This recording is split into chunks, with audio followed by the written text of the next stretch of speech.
Holy crap. People persist in doubting the evidence. Don't run and hide. Don't be afraid. Don't turn away any longer. The truth will set you free. If the game is rigged, change the game. You're listening to Jimmy Church, Fade to Black. Game changer, game changer, game changer, game changer. The Game Changer Radio Network.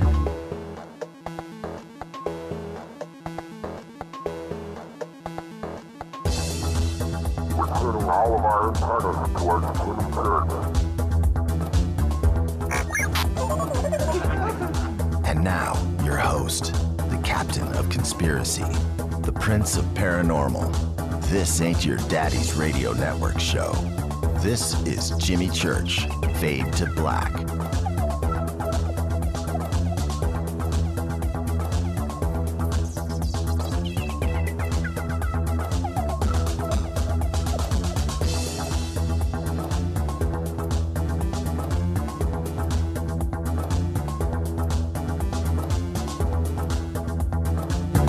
It's FADERNIGHT.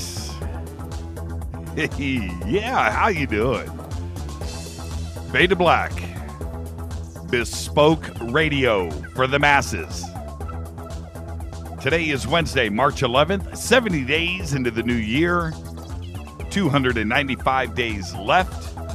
We are live from the truthfunders.com studios right here in downtown Burbank, California. Do you have a book, an expedition, invention, or paranormal documentary you need to get funded? Go to truthfunders.com. Truthfunders, the number one source of backing your project into the fringe. Truthfunders.com. Go there now. For KJCR and the Game Changer Network, KGRA, The Planet, I am your oh-so-humble host, Jimmy Church. Welcome to everybody listening around the world, all across the United States, hither and thither, to and fro, back and forth, up and down, east and west, north and south, far and near.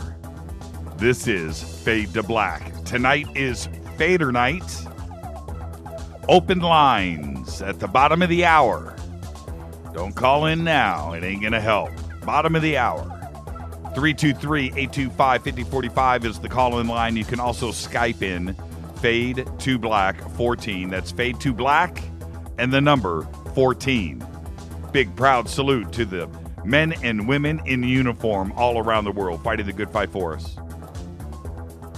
For without them, there is no me, there is no you, there is no us, and you could not hear me right now. And if you don't dig it, North Korea is taking applications. www.northkorea.com. Go. Don't have time for you. Subscribe to the podcast. Just go to jimmychurchradio.com. www.jimmychurchradio.com. Click on the podcast tab. Help support the show. Complete back catalog of all of our episodes. Couple of private things that are there that are not up on YouTube. So if you want to go find the secret stuff, you got to go. You got to go to the podcast. If you go to jimmychurchradio.com, by the way, you go to the website. It's been freshened up, the homepage. Go check it out. Method did a lot of work. Go check it out. It's pretty cool. All the ways to listen. He's earning his money, I just got to say. Good job, Method. Thank you. And faders.org, become a FADERNOT today, www.faders.org. Don't forget that this Saturday, for all of the FADERNOTs, you got to be a FADERNOT. We do Fader Cinema. You've seen Mystery Science Theater 3000. It's just like that. It's real cool. And you get to come hang out. We have a chat room. I'm there. Rita, all of the FADERNOTs. Les is always hanging out. Bear. Everybody is there. Skater Lisa. Everybody's there. So come hang out with all the FADERNOTs. But you got to become a FADERNOT first. How do you do it? Well, first off, it's free. It's fun. just go to faders.org, check it out, kind of poke around. Then you're going to be asked for a code. When that happens, you got to come over into Twitter at JChurchRadio. And you've got to jump up and down and wave your arms. I want to be a Fadernight. I want to be a Fadernight. Then the vetting process begins. That's right. We snoop around. But once you're a Fadernight, you're a Fadernight for life. It is a family. Come and hang out with us. Get smart. And when you become a Fadernight over at faders.org, you get yourself a blog page, get it custom made if you want, and start pouring your heart out with all the other Fadernauts. Come hang out. It's cool. Fadernauts. www.faders.org. All right. Contact in the Desert. If you have won passes to Contact in the Desert, I would like for you to call into the show tonight once we open up the lines. 323-825-5045. This week's winners were David M. Lowe, Tammy Norton, Wendy Gridley, Michael Schmagetz, who actually wrote me today, Shelley Fuller. Okay, all of you winners and the winners from last week, give us a call. Love to hear from you. Come on out. Now, we're going to announce the new winners for this week on tomorrow's show. Enter the contest. You got to go to jimmychurchradio.com, click on Contact in the Desert, May 29th through the 31st, Joshua Tree, California. The banner's there. The link is there. Click on that. That'll take you over to the Jimmy Church Fade to Black page. Enter the contest, and just maybe tomorrow night, your name is going to be drawn.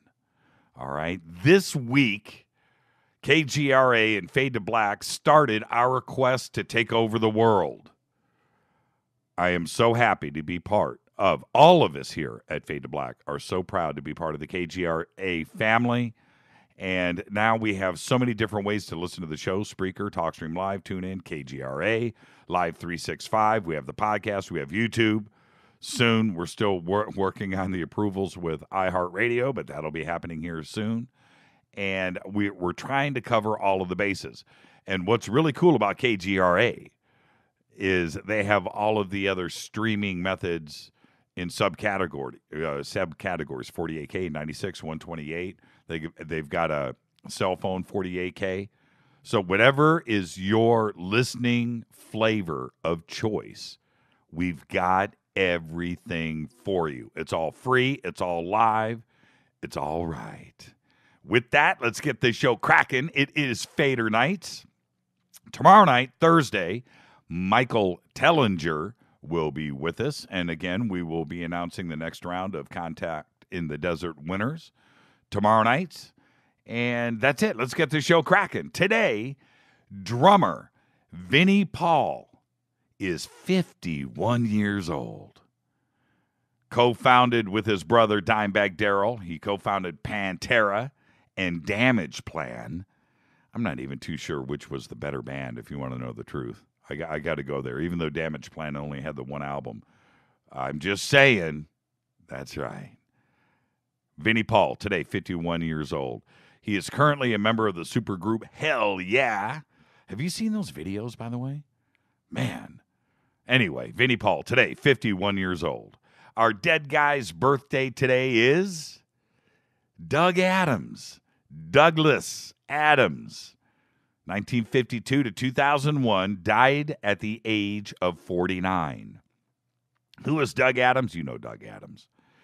English author, Brit, of the popular science fiction series The Hitchhiker's Guide to the Galaxy, which originated as a BBC radio comedy. Adams died of a heart attack on May 11th, 2001, at the age of 49, after kicking back and resting from his regular workout at a private gym in Montecito, California. And I guess Montecito, that's the high-rent district here in Southern California. It's where Oprah lives. It's that kind of neighborhood. So, private gym, so forth, and who would have thought? You just kick back and you relax. After that, he had a heart attack. Anyway, Doug Adams. And that movie, by the way, I think is genius. The movie is well done. Well done. Very rarely does a movie get made from a series as complex as Hitchhiker's Guide to the Galaxy, and it gets pulled off. But the movie was incredible. And so with that, let's get the show cracking. And the Twitter question of the night. When I said Vinnie Paul, and I said happy birthday to Vinnie Paul, one of his songs popped in your head. And for me today, should I do mine first? What Vinnie Paul song popped in your head? For me, it's kind of weird, but I had two. Should I do it? Should I do it now? I'm going to do it now. Cemetery Gates went right into my head, and then it got clouded up with Mouth for War. So that's me. That's where my head is. Love doing this show, man. Heavy metal and UFOs. They go together, man. Like that cream in between an Oreo cookie. That's what I'm talking about. Follow us on Twitter right now. At JChurchRadio. Hashtag F2B. The Sandbox is an insane place to be. You need to have TweetDeck if you're going to come hang out. Download TweetDeck now. Somebody tweeted, actually, their screenshot of TweetDeck that they just installed right before the show. Now they have to go figure it out. Follow us on Twitter at JChurchRadio, Facebook, YouTube. All of the links for everything are on every page. Whether you're at TalkStream Live right now, if you're at KGRA, if you're on our website, Facebook, everything is there. Okay, it's all Fade to Black or Jimmy Church Radio, whatever. Go follow, like, subscribe, stay on top of everything. We update everything all day long, except for YouTube. YouTube lags 2 weeks behind. Podcast is updated every day, though. That's for sure. All right, tonight is Fader Night. Open lines. I've got a very, very special guest for all of you Fadernauts tonight. For the new listeners that are tuning into the show tonight for the first time, this is normally on Thursday night we have open lines. Tomorrow we have Michael Tellinger from South Africa. We can only get him for tomorrow night, so we shifted it around. So this is once a week. We open up the phone lines for all of the Fadernauts, open lines all night long. I don't limit the length of the phone calls, and we don't screen. Bam, bam, bam, bam, bam. Back to back to back phone calls. It is an amazing evening to come in here. It is my favorite night of the week because we are a family here. And just the ability to communicate back to everybody. So I get your ghost experiences that maybe you've had over the week or throughout UFO sightings, breaking news stories, whatever is on your mind. And it gives you an opportunity to get on that soapbox and communicate back out to all of the Fadernauts. It is an awesome evening. So that's what's going on tonight. Tonight is Fader Night. Call-in number is 323-825-5045. You can also Skype in Fade to Black 14. Tonight, at the bottom of the hour, I will have a very special guest for all of you Fadernauts and for all of the new KGRA listeners out there, the planets. You're going to see how it gets done tonight. And then, after the first special guest, we're going to have a second special guest. Who is that going to be? Well, you got to hang out. When I come back after this break, it'll be all the news you know nothing about. I'm your host, Jimmy Church. This is Fade to Black Fader Nights. Best night of the week. You can also email me, Jimmy@JimmyChurchRadio.com. Follow us on Twitter right now at JChurchRadio. I'll be back with all the news you know nothing about right after this short break. Stay with us.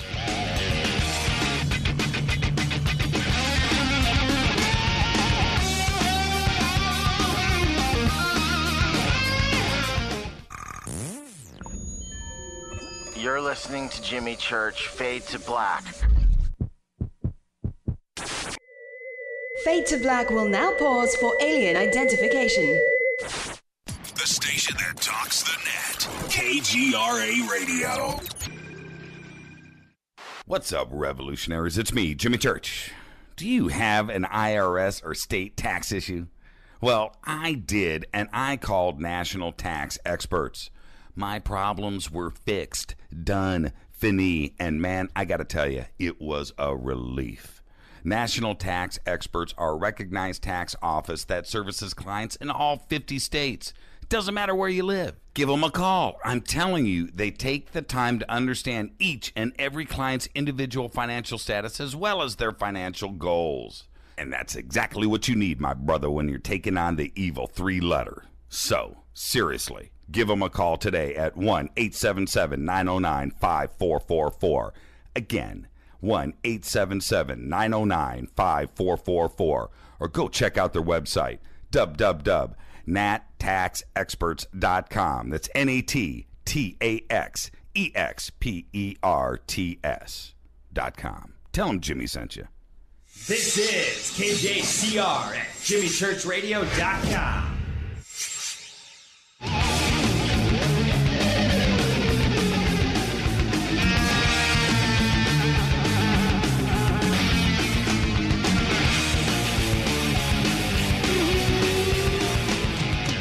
Fade to black.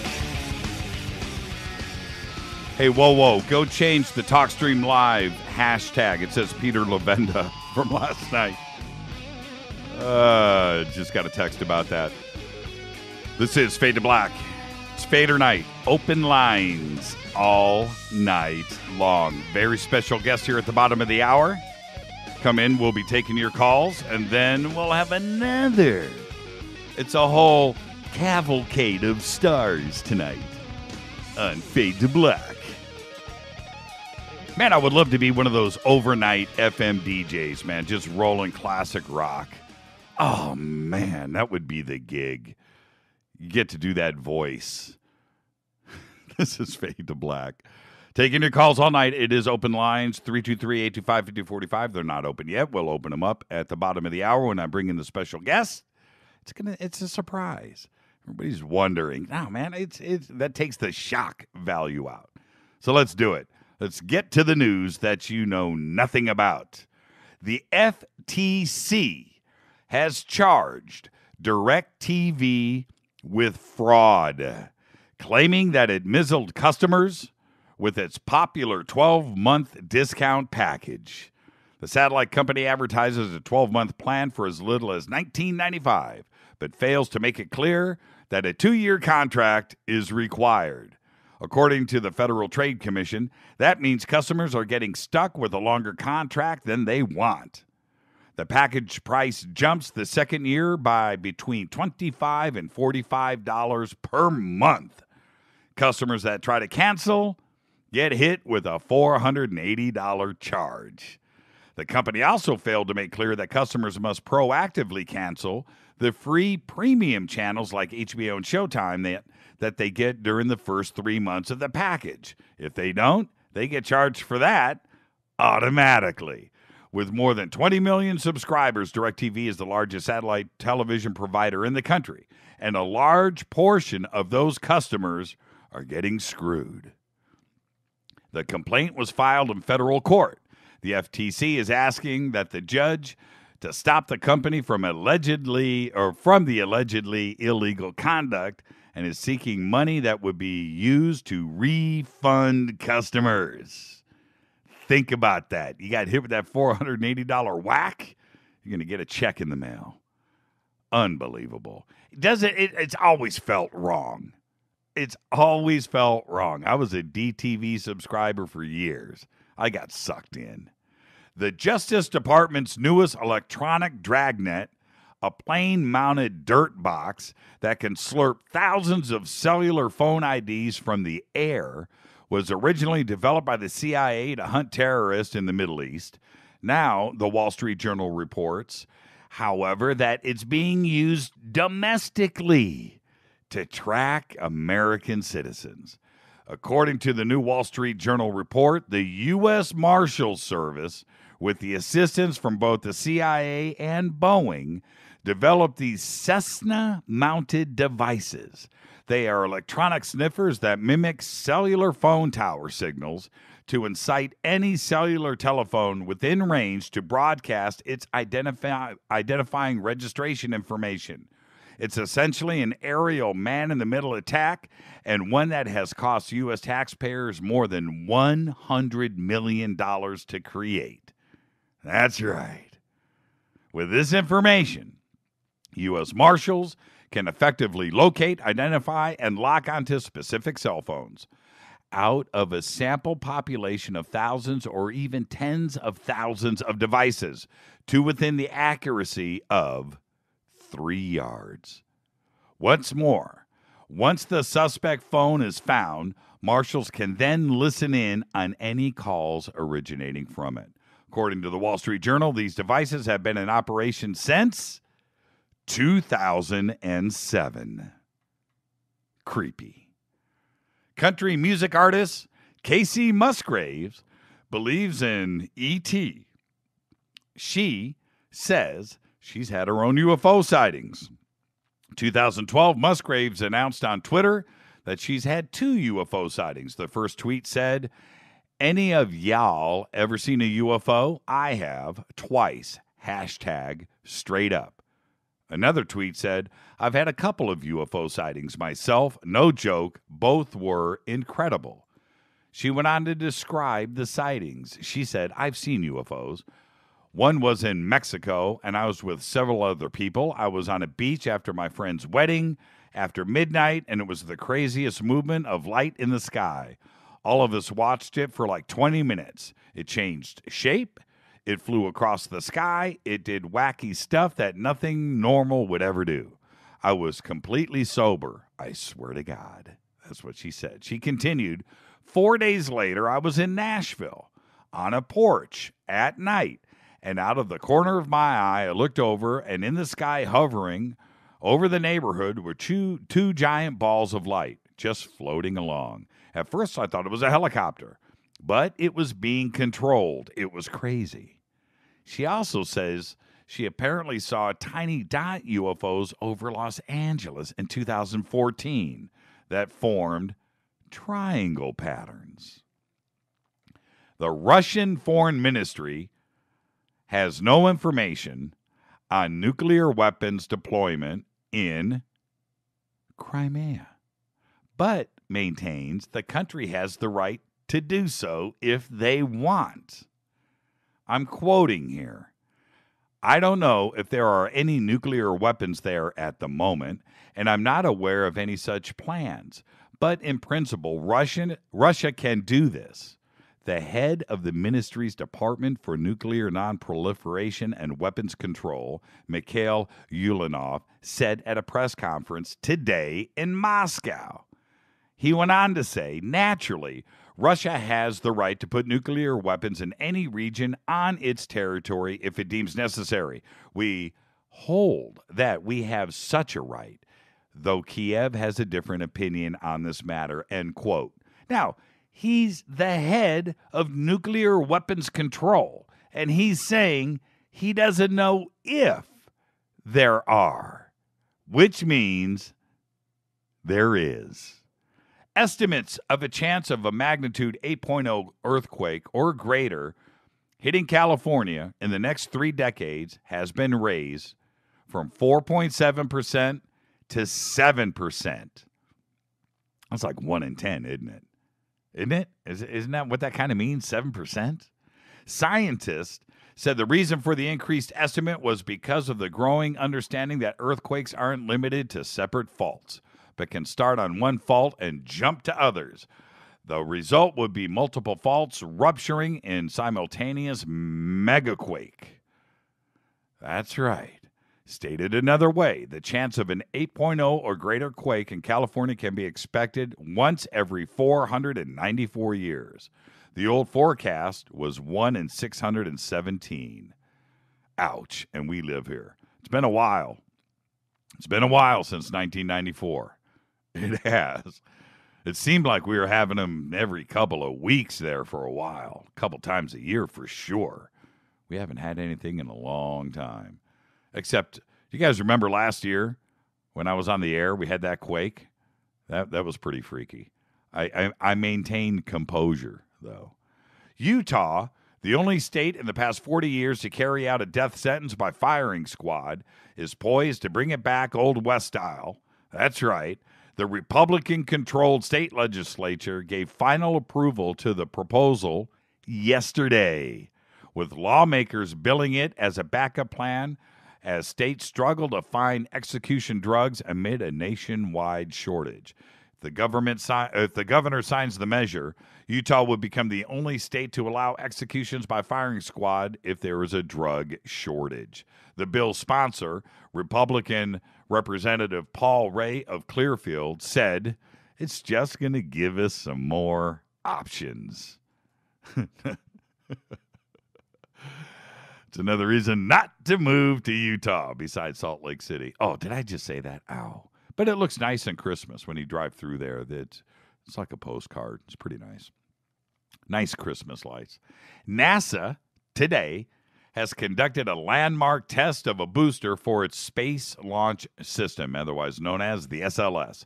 The first heavy-lift rocket since Apollo program ended in the 1970s. Working with Orbital ATK, NASA believes the booster will eventually help land a man on Mars.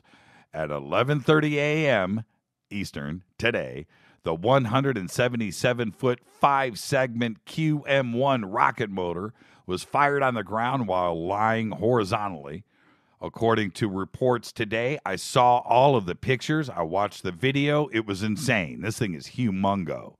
The 2-minute test took place at aerospace company Orbital ATK's Utah test facility, marking an important step for the SLS. The QM-1 weighs 1.6 million pounds.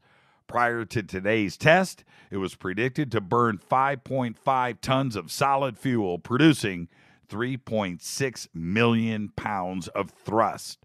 NASA wants to build on this test in order to use the SLS to launch its Orion spacecraft to an asteroid and then, someday, Mars. Today, Top Gear presenter Jeremy Clarkson was suspended for allegedly beating the crap out of his producer. That's right.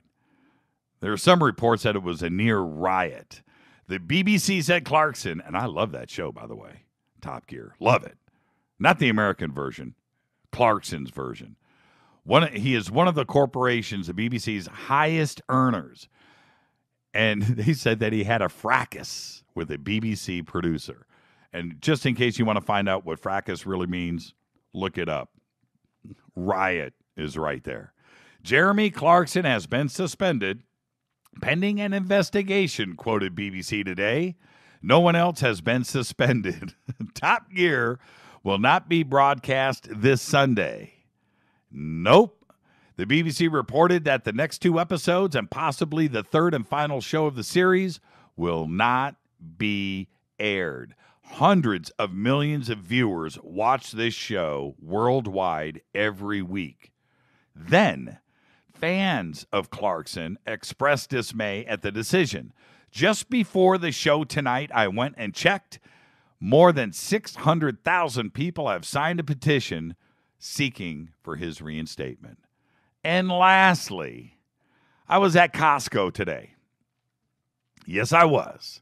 And I saw the 4th horseman of the apocalypse. He has arrived because Costco is now selling McDonald's coffee in 2-pound bags.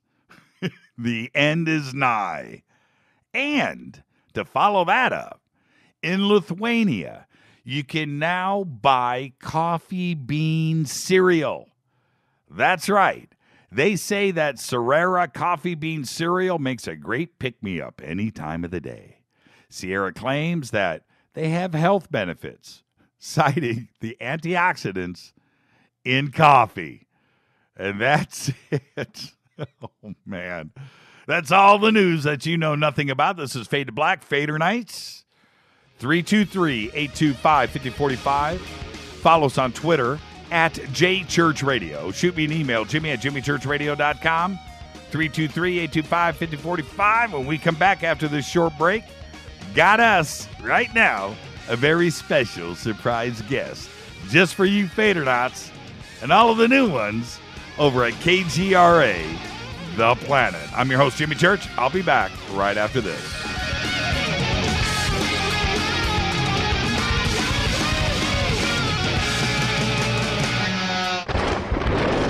This is Fade to Black with Jimmy Church on the Game Changer Radio Network and KGRA, the Global Radio Alliance. The station that talks the net. KGRA Radio. Imagine no longer being tied down to your computer, but having the freedom to take live talk radio with you anywhere you go. TalkStream Live introduces our first ever iPhone application. The talk shows you follow now follow you, and your iPhone is now the fastest and easiest way to stay connected to the best talk radio on the internet. Let TalkStream Live transform the way you listen to radio. Listen to live talk shows 24 hours a day, 7 days a week. Mobile talk radio from TalkStream Live. Now available in the iTunes App Store. This is Toby Kebbell. You're listening to JimmyChurchRadio.com. Don't hurt me, Jimmy. I'm only little. Hey, I'm Adrian Grenier. And this is Ari Gold. We're the Honey Brothers. Yes. We're of the Honey Brothers. Hey, I'm Adrian Grenier. And I'm Ari Gold. We're the Honey Brothers. And you're listening to Jimmy Church. The Revolution. Attention, all FADERNIGHT. Studio Dome has a special deal on their SD1 Bluetooth speaker. Just go to JimmyChurchRadio.com, click on their banner, enter the promo code Jimmy, and you get $40 off and free shipping on the SD1. It's voice activated, comes with a USB antenna, cables, and a carry bag. Never listen to your phone, tablet, or laptop speakers ever again. It's the only way to listen to Fade to Black. That's JimmyChurchRadio.com. Studio Dome banner, promo code Jimmy, go Beckley Teppy.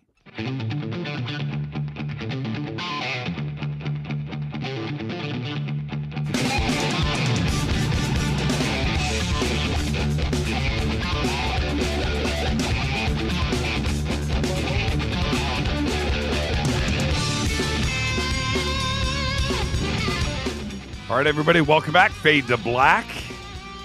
Tonight is FADERNIGHT. Taking your calls. 323-825-5045 is the call-in number. Follow us on Twitter at JChurchRadio. If you have any questions for our secret special guest who has just arrived, Jason Martell. Jason, say hi to all the FADERNIGHTs. Hey, Jimmy, and hello, FADERNIGHTs. How are you tonight, man? I'm doing great. So glad to have you in. We'll take some calls. You know what? They're already lining up. So let's just bang the first one. And I'll say this really quick. For everybody calling in, this is Jason Martell from Ancient Aliens. I almost named off a whole bunch of stuff, but we'll just stop right there. If you have any questions about Ancient Aliens, his research, what he had for breakfast today, tonight's the night to do it. 323-825-5045. Hi, you're live on Fade to Black. Who's calling? Hey, Jimmy, it's Tammy. Hey, Tammy, how are you? Oh, man, when you read off my name, I was thinking, well, there's at least 6 Tammy Nortons I know of. And then you said Florence, Oregon. Everything inside of me went up into my throat. Well, you know what's really cool, Tammy, is you're coming to Jason. This is Tammy. She just won tickets to Contact in the Desert. Oh, you're Hi, stoked. Jason. Yeah. Hello. I am very stoked. I've been wanting to go, and I just I'm so excited. I can't wait. There's a few people I'd like to see, but Jimmy and Rita mainly. Yeah, Rita mainly. Did you hear that, Jason? She said she wants to go to meet Rita. She didn't say you. She didn't say me. She said Rita. Yeah, well, I want to meet your wife, too, in all fairness. Right on, Jason. Oh, well, no, actually. Sorry, Jimmy. We do like you a lot, that I can say Rita. I know Rita. I can just say, I listen to Jimmy Church, but his wife, I love. Wow. Well, you know what? It's an honor. And you know what, Tammy? Last year, Jason, all of the FADERNIGHTs, when we were broadcasting, Jason came out and met everybody, and he'll be doing it again, of course, this year. But there you go. And that's part of the beauty of Contact in the Desert. Literally. I think it's going to be fun. I know there's a couple of people, you know, if it wasn't for Linda Moulton Howe and telling her part of my story and her saying, you need to write a book, I wouldn't have started.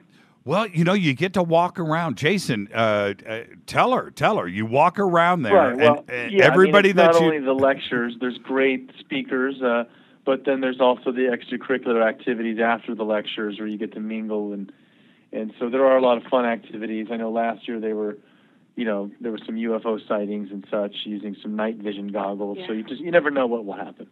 You get to Yeah, walk. that'll be fun. Yeah, and I'll get to meet you, Jason, and I can, at that point, actually hand you some information about private airports up here that a friend of mine owns. Oh, that's interesting. Okay, there you go. That sounded clandestine. Okay. So, Tammy. Well, it would be a lot easier because, you know, I never got an email, and I it's a doctor. He owns 3 of them, and one of them's basically where they work on the plane, so nobody's hardly ever there. Interesting. And what makes these private airports so important, Tammy? Basically, they can get in and out with 15 minutes notice. This is for emergency flights, most of them. Interesting. Do you ever see anything arrive or depart that raises an eyebrow? Yeah, a couple of things. When my first flight, when my friend Jim Eubanks said, "Here, take the wheel, we're landing," I'm like, "What?" That raised more than an eyebrow. That almost made me jump out of the plane. So, Tammy, really quick. Literally, just here you go fly this. You know, you're landing, you're shot, and I'm like. What have you got? What have you got for Jason? You have any questions? Basically, I wanted to thank the CTID and you and Rita for letting us enter the contest. No, I can't think of any right now. I'm still blown away. We got our motel. We got everything. We were going to stay at a cabin, but it's 50 miles away. Yeah, we did the same thing last year. Yeah. So, but it's the way that it's laid out there, Tammy. That 15-mile drive in the morning, you'll be able to stop for breakfast on the way, and it's not that big of a deal. It's not like there's traffic, you know. So it's right. It'll go by. But 100 miles round trip, that's just too much for 4 days. We did it for 4 days. Jason got lucky. He had the. I'm sure he had the Frank Sinatra suite on site there at Contact in the Desert, and so there you go. Thank you so much, Tammy. All right. Love you guys. Take care. Thank you. Bye.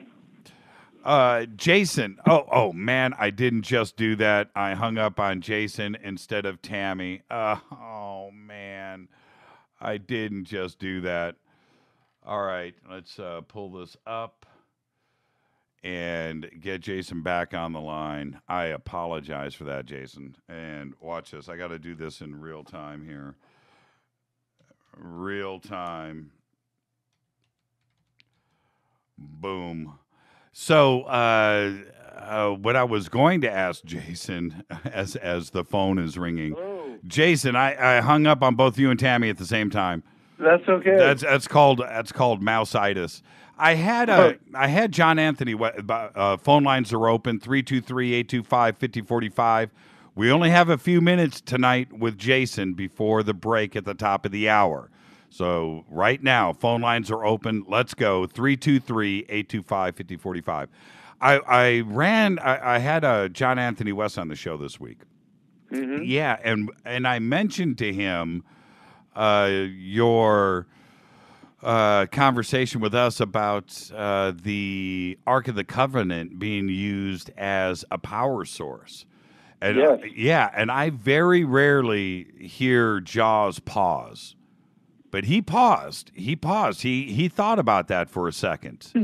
And now that, I know. And now that you're on with us, most of the audience tonight listened to the John Anthony West interview the other night. Can you run through that idea for me really quick as I start to line up some phone calls? I'd love to, actually. I'm working on it tonight as we speak. Just, as a kind of a Twitter intro to it, I started looking into power sources, ancient power sources. And two kind of stood out specifically for me. In 1936, while excavating some ruins of about a 2,000-year-old village near Baghdad, workers discovered these mysterious small vases, about 6 inches high. They're essentially a clay pot with a copper lining and then an iron rod dropped down the center and then sealed off with an asphalt stopper.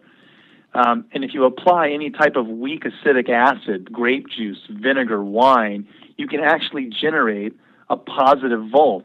And so it's been shown that this ancient device, now known as the Baghdad battery, at least 2,000 years old, is exactly that. It's an ancient power device. It's an ancient battery. In that same time frame over in Egypt, we have, and anyone can Google this, the Dendera wall reliefs, or the Dendera bulb, more specifically. And what we have here is beneath the temple of Hathor at Dendera, there are these inscriptions depicting what look like a light bulb, literally Egyptians holding large light bulbs plugged into what looks like a modern-day transistor of some kind. So, you know, I've been able to show that on camera through the History Channel, both with the light bulb and the Baghdad battery, that these are legitimate depictions of what could possibly be power sources. So the next evolution of that is to say, well, if they're using batteries and light bulbs, from a very low-level example, what else has been going on?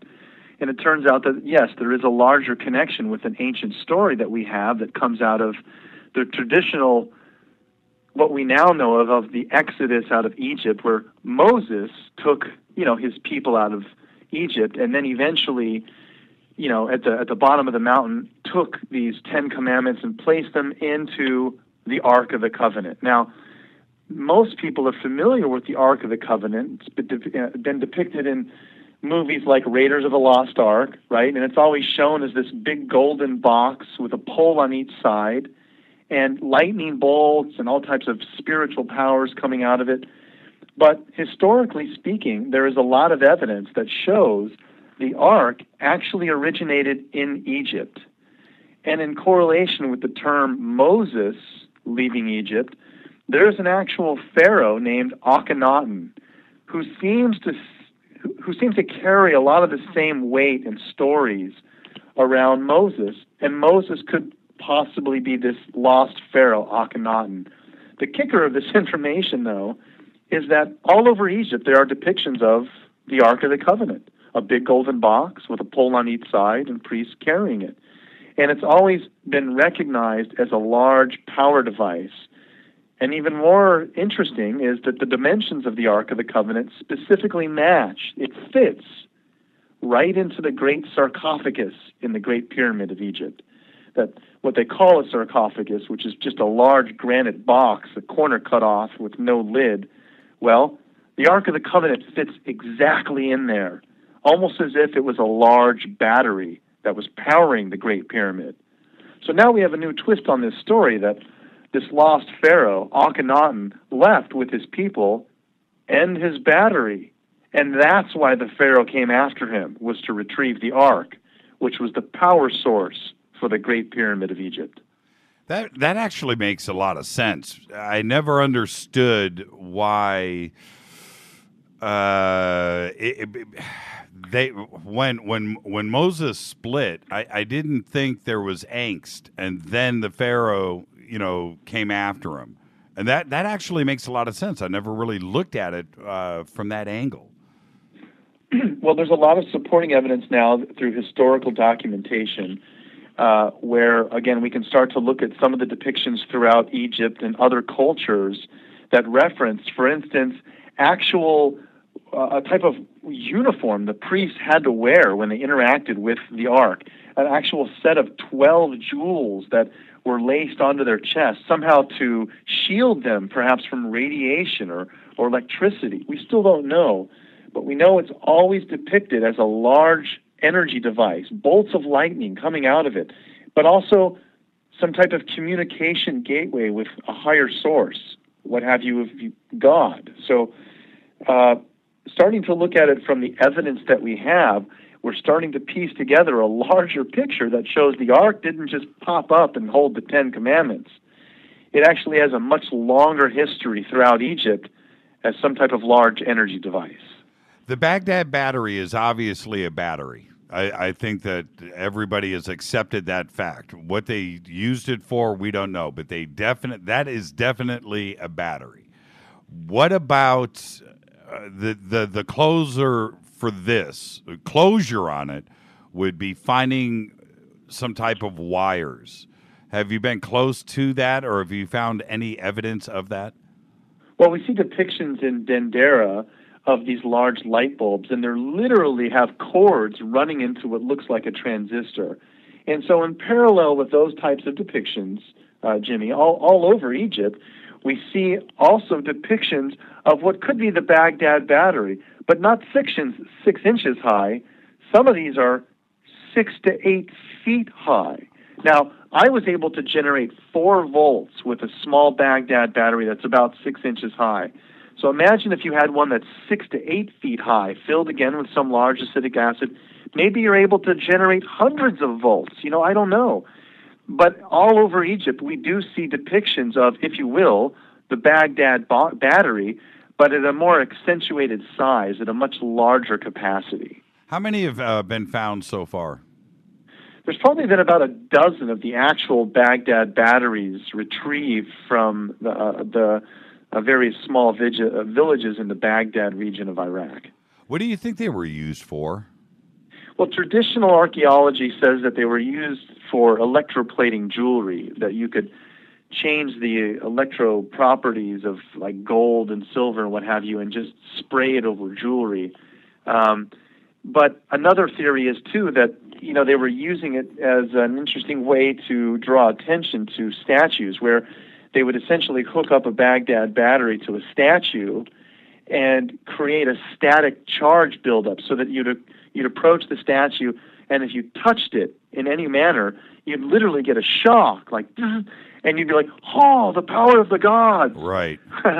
Right. So they used it in some creative fashions, but I think an alternative view to explain how they were doing all those amazing hieroglyphics and wall reliefs in the pitch black recesses of these crypts, no evidence of flame or torch being used anywhere. They weren't reflecting light. So an alternative theory is they were using some low-level light bulb. Yeah, you know what's funny? Normally, at this point of Fader Night, I have 20 calls lined up, and right now, I don't have any. People are listening to you, and it's so funny. It is absolutely hilarious to me. Okay, let's grab it. Now the calls are coming. Hey, you're live on Fade to Black. Who's calling? Hi, this is Allison, and I have a question for Jason. Yeah, go ahead, Allison. How are you tonight? Hi, Allison. Fine, how are you? Hi, Jason. Have you heard of the Thunderbolts guys, the electric universe theory? The electric universe theory, yes. The idea that comets and things are electromagnetically charged, and they interact with each other as they as the bodies become closer, if that's what you mean. Yes. Yeah. Well, at one time, as part of this theory, supposedly, the Earth and Mars were satellites of Jupiter. And I was curious as to whether you thought maybe that could have been Nibiru, or if that could be woven into any of that kind of theory. Sure. Well, that's a great question, Allison. Essentially, I'd answer it by saying that looking at some of these ancient texts, like the Mahabharata, and the one that I can most specifically... Oh, God bless it. I did it again. I did it again. I went Hey, Jimmy, I'm going to hang up and let you call him back if you got to get the rest of my answer. Okay? Okay, thanks. All right. Hang up, but I'm still here, no problem. Wait. Okay. The calls are lined up here. Okay, keep going, Jason. Yeah, I got cut off there. Sorry about that. Essentially, to answer her question, there's an ancient Sumerian text called the Atrahasis, and it very specifically... Could you spell that? Yes. I wouldn't even dare to attempt it, but you can Google it, Atrahasis, just best you can with enunciation, starting with an A. The Atrahasis text essentially gives a much more elongated version where in the Bible it says there were 7 days of creation. Well, the Atrahasis, there are actual 7 tablets of creation. And it goes into a much more elongated tale about how when our planets hadn't even finished coalescing, they weren't a solid mass, an intruder planet comes in, and one of its main moons does whack our primitive planet, creating what we now know as the asteroid belt. The Bible calls it the hammered-out bracelet. So the Sumerian version explains that this collision, in fact, did create our primitive Earth. And I've often commented that, if we look at the idea of Pangea, the theory that, if we were to strip away all the water from our planet and go back several billion years, all the continents fit together. In fact, it would have just been one landmass, half a planet, confirming that there could have been this large ancient collision and why we're missing such a large part of our landmass now filled by oceans. So, yes, it's very interesting information. Hi, you're live on Fade to Black. Say hi to Jason Martell. Who's calling? This is Ron. Hi, Ron. How are you tonight? Say hi to Jason. Hi, Jason. I was just wanting to ask if high technology processes were used in ancient times, is it possible that global inhabitants have been at a higher point in technology than we may be now at some time? I think if I understood your question, it was could the ancients have had a higher point of technology than we do have now? That's right. Yeah. Okay. Well, I would say I definitely agree with you. Most of the research that I've seen is that over 30 ancient cultures used a celestial-based system of time, which calculated a much larger cycle than we're used to even comprehending. Is it around 24,000-year cycle? Today we call it the precession of the equinox. The ancients basically broke the heavens down into 12 constellations that we now call the 12 constellations of the zodiac. And so we move through a new one of those every 2,000 years. And it turns out that most of the ancient cultures knew when we were in our higher ages, as we would call it the golden age, or when we were in our lower ages, what we call the dark ages. We've just come out of the dark ages, and we're back on the upswing towards the golden age again. So what's interesting, to answer your question, is that if we look at all of these ancient cultures like ancient Egypt or ancient Sumer, around 3800 BC, we're talking 6,000 years ago. This was before we went into the dark ages. We can see that they had high astronomy, advanced mathematics, amazing architecture. And then what happened? We went into the dark ages and forgot it all and became like Game of Thrones on HBO. And slowly came back up through the Renaissance era. Copernicus, Galileo started to relearn what the ancients knew. And now we are to where we are today, just about parallel to where those ancients were about 6,000 years ago. So, yes, to answer your question, there does seem to be a larger cycle of time that influences the rise and fall of civilizations here on Earth. Thank you for the call, Ron. Thank you. Jason, so you've just, thank you for this, by the way. My pleasure, Jimmy. You've got, I can't believe it, but season 8, you guys are now back for another season of Ancient Aliens. What can we expect next year?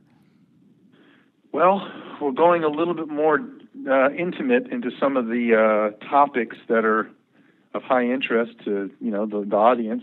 People keep asking season after season, my God, how are you going to keep talking about more stuff? Yet there is always more stuff to talk about. Yeah. And as I've been finding out, there seems to be some lost ancient culture that we're tiptoeing around trying to figure out who they are. But all the ancient cultures that we now revere today, Egyptians, Mayans, Sumerian, Hindu, they all have a lost piece of this ancient culture.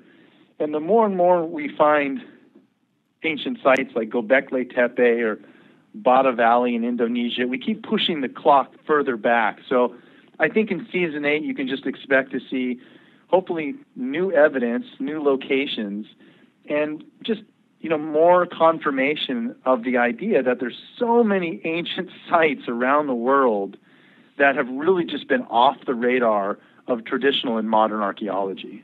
One last call, really quick. Say hi to Jason, and what have you got? Yeah, hi, Jason, and hi, Jimmy. This is Jeffrey K. Just had a quick question regarding Ancient Aliens. And by the way, Jason, I'm a huge fan. And, Thank you. I've had a question. Prometheus, that movie by Ridley Scott, had a lot of influence from Ancient Aliens. Has Ridley ever consulted with you on his second or a sequel to that movie? Thank you, Jeffrey. Well, I'd like to say that I got to speak with him, but no. And I can't say that directly he has consulted with anyone that has to do with the Ancient Aliens crew. But I would say coincidentally, to answer your question, you can scratch your head over this, the production company that does all the episodes of Ancient Aliens is called Prometheus Entertainment. Jason, thank you so much for doing a drive-by tonight. Yeah, my pleasure. Hey, I'll see you soon at Contact in the Desert. Or actually, what am I saying? Sooner than that. Yeah, we'll see you real soon. And more on that later. Thank you, Jason. Bye-bye. Jason Martell, everybody. This is Fade to Black, bespoke radio for the masses. Tonight is Fader Night, taking more of your calls when I come back right after this short break. 323-825-5045. Way out here, we listen to Jimmy Church. You're listening to Fade to Black. Alternative Talk, KGRA. This is Jimmy Church of Fade to Black. May arrives soon, and with it comes another Contact in the Desert. So join me in Joshua Tree, California, for the 3rd annual Contact in the Desert Conference being held May 29th through the 31st. 2015 brings another awesome lineup of speakers, including publisher of Legendary Times, Giorgio Tsoukalos, New York Times bestselling author David Wilcock, journalist and conspiracy expert Jim Mars, former head of UFO Project for the MOD Nick Pope, investigative reporter Linda Moulton Howe, author and contactee Travis Walton, UFO historian Richard Dolan, and many more. You don't want to miss this. Fade to Black and KGRA will be there broadcasting live May 29th. Just visit contactinthedesert.com for tickets and information. That's contactinthedesert.com. ¿Qué tal, mis amigos? Yo soy Mario Carson, el tiburón, y los invito para que escuchen a mi buen amigo Jimmy Church Radio. ¡Claro que sí! Did you ever turn to your radio for your favorite talk show to find that it's been preempted for this? In the air to deep right center. Back goes Lewis to the wall, and it's out of here! Or this? And I'm ashamed of you, Hillary, for voting for it. Do you have a favorite talk radio program that's not available in your city? Just go to TalkStreamLive.com for links to the best streaming talk radio shows. At TalkStream Live, you will find live talk shows 24 hours a day, 7 days a week. All your favorites are here. With such a large selection, you will also discover some new favorites. On the go and still want to listen? With a mobile smartphone, simply type TalkStream Live on your internet browser. Now you can take internet radio with you. You will also find hundreds of music, news, and sports streams. Best of all, the TalkStream Live directory is free and there's never a login required. Remember TalkStreamLive.com, the fastest route between you and your favorite talk radio show. You are listening to Fade to Black with Jimmy Church on the Game Changer Network. Oi, oi, I'm Reese Evans. You're listening to Jimmy Church. This is Revolution. The revolution will not be televised. The revolution is on radio. Ciao.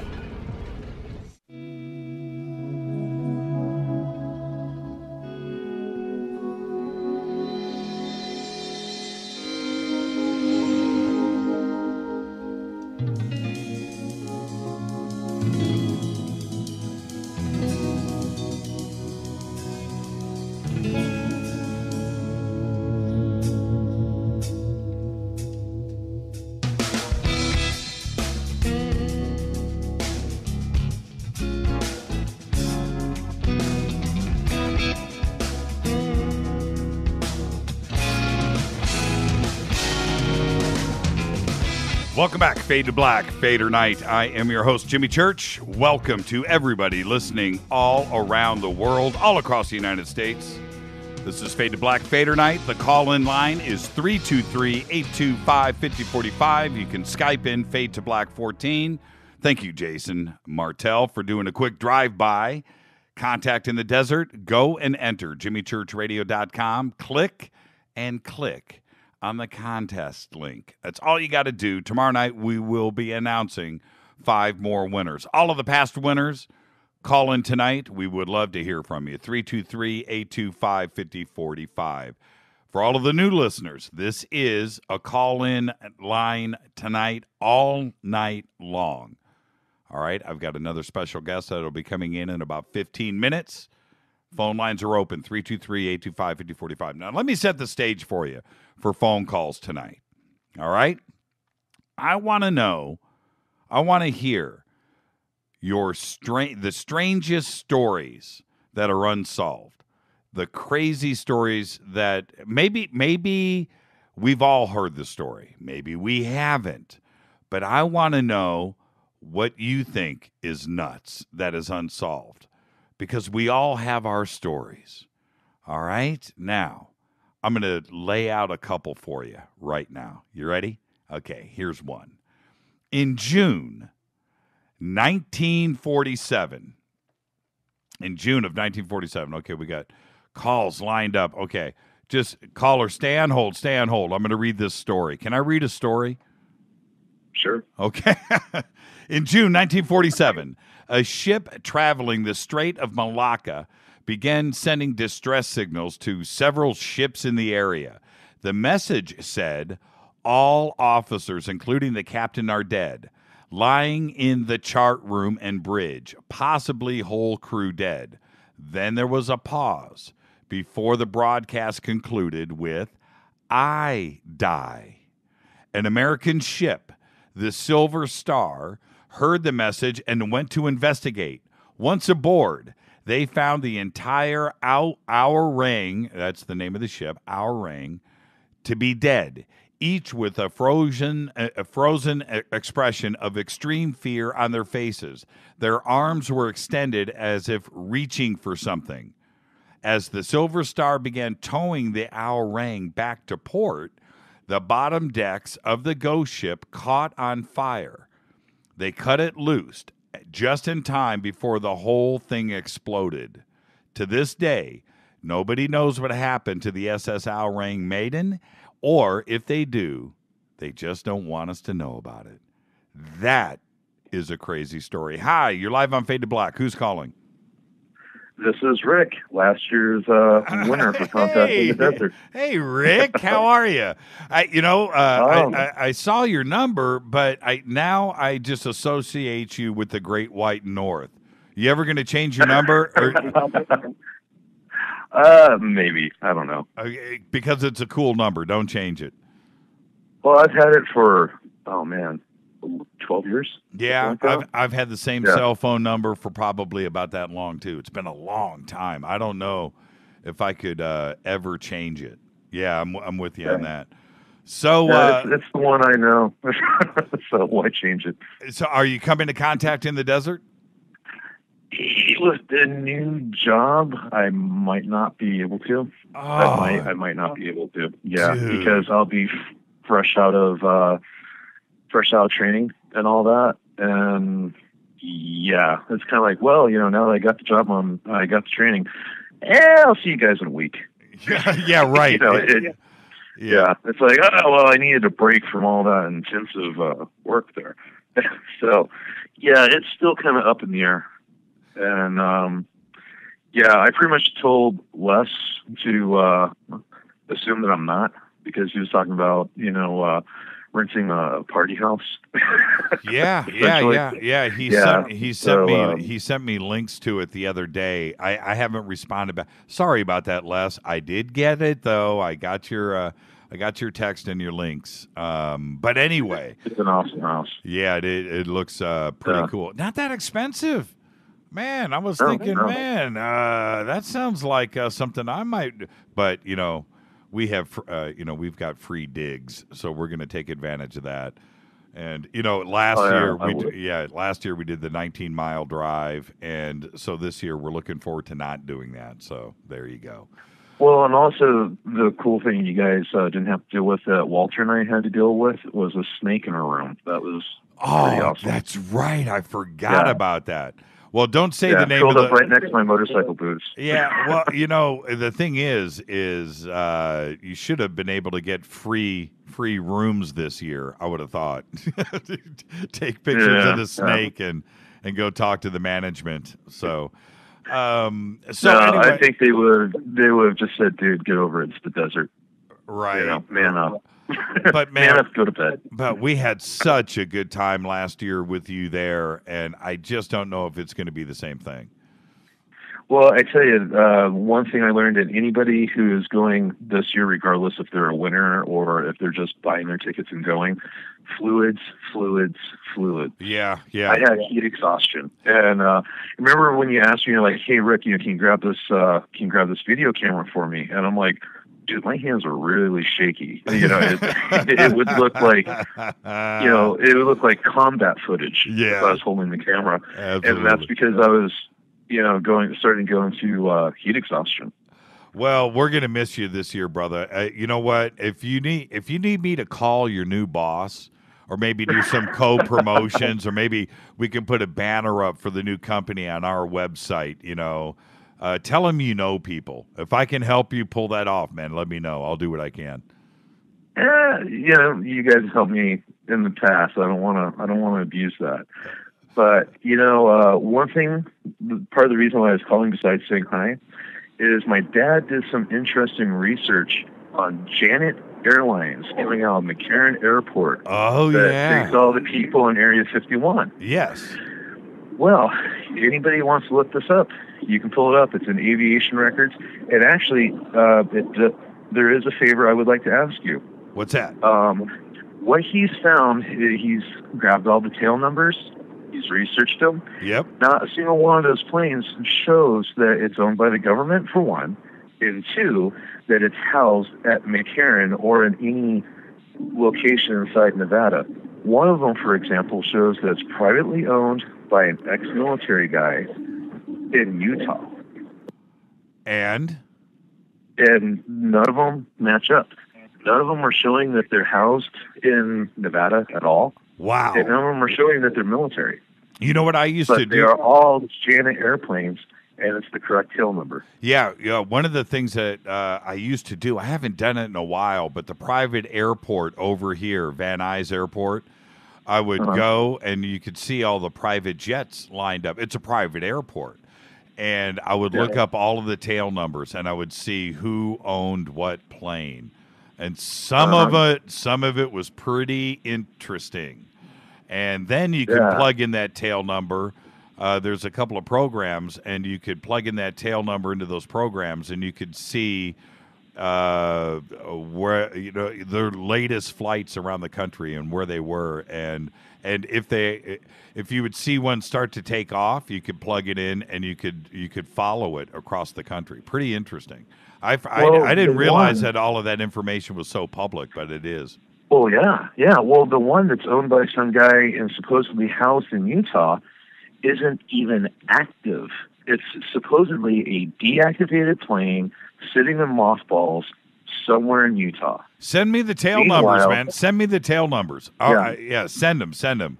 I have a couple of ways I'll have my dad shoot those over to you. But yeah, that was pretty interesting because he popped over to the house one day, and I forgot I think we were watching the Jim Mars, one of the Jim Mars documentaries or something like that.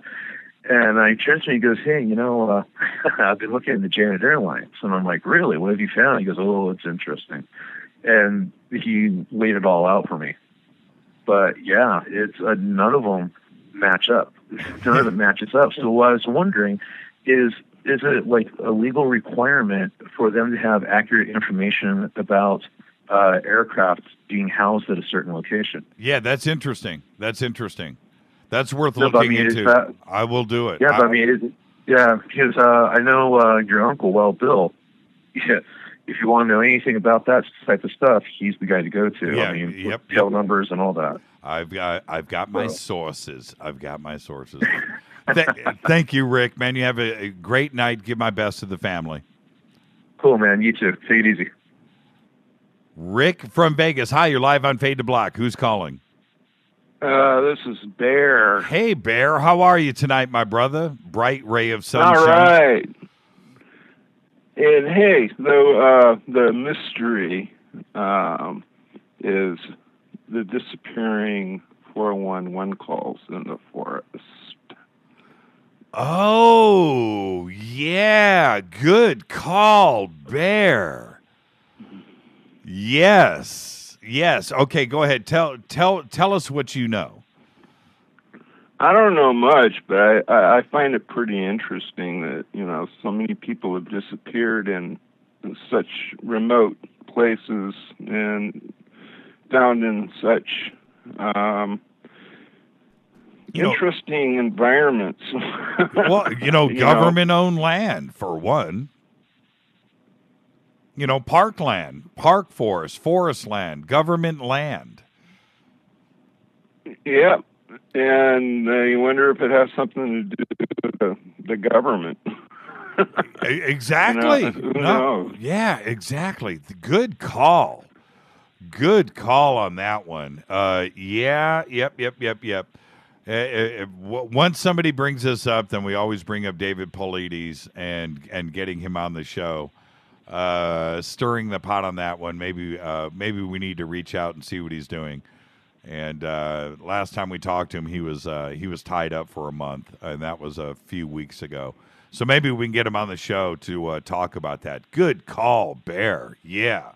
And I've been playing with a little interesting chemistry lately, making etching circuit boards and using lemon, concentrated lemon juice and salt. And you're etching circuit boards with that. That sounds actually logical. I did that for a long time for a living. Well, I play with that stuff all the time. In fact, one of the projects I'm working on right now, and it's probably over everybody's head, is a TL084 quad JFET up amp. What are you going to use that for? Well, that is a high impedance to low impedance buffered JFET. Yeah, I know exactly what it is. I know what it is and what you can use it for. Specifically playing guitar. Now, are you making and microphones and microphones? Unbalanced mics. Yep. So, what are you're doing? Some kind of see? I'm a pretty smart guy. Did I just impress you? Did I impress you? Yeah. Okay. Not too many people know what a TL084 is. No. Not at all. But that is the go-to chip if you are going to be doing that type of circuitry. So, what are you doing? Are you doing something with microphones, guitars, audio? What? Are you contacting aliens? What are you doing with it? Oh yeah, always. I'm a ham radio operator. I'm always playing around. No, actually, I'm building it for a friend of mine who plays guitar, and he has microphones, and he needs a high to low impedance input to his mixer board, and so I'm kind of doing a little project for him. Yeah. Well, the TLO84 it still is. If you manipulate it correctly, it can emulate a vacuum tube. And that is one of the other things that it's really cool for. And it gives it a nice warm sound. It does. It will mimic that. And wow, I'm impressed, Bear. I'm definitely impressed. Well, when you get done with it, let me know. Well, I've got it pretty much going now, but I'm using 1 microfarad ceramic capacitors for the input and the output audio stage. So it's going to have like a real low frequency response. Right on, man. We just went right over the heads of a lot of people, but for those that know that what we're talking about, that's pretty cool. All right. Hey, Bear, thank you for the call, man. Okay, yeah, and that'll take the bass real good, too. So, okay, be well, be safe, be cautious, and be alert. Thank you, Bear. Have a great one. Have a great night. All right, the mystery caller is here. Guest number 2, I would like to introduce to the FADERNIGHT family, the one and only Mr. Race Hobbs. Race, say hello to the Fadernauts. Hello, Fadernauts. So, how is it going, my good friend Jimmy? Hey, man, it's all good in the hood. And, having you come on for our first Fader Night, I wanted all of the Fadernauts have heard of you, have read your name enough. They're tweeting with you every day now, and you're getting a taste of that whole thing. But I wanted to take the opportunity for you to come in, take calls with us tonight, let them ask you questions, and vice versa, of course, and kind of ride this out. But wow, we got through it. Monday was that was a nerve-wracking experience. The last 2 weeks leading up to that, wasn't it? To say the least, it was. We've done this for years, Jimmy, but when you're really excited, like Christmas morning when you're about 9 years old, it never gets old. Just an absolutely phenomenal experience to have you broadcasting over the KGRA airwaves and these Fadernauts of yours. I mean, these guys and gals are legendary already. And, they're teaching me how to tweet. I've never used Twitter, to be just expressively honest. I have so much to do already, but at the pace that Twitter runs, it is phenomenal how all of these guys and gals keep up. It's just you are involved.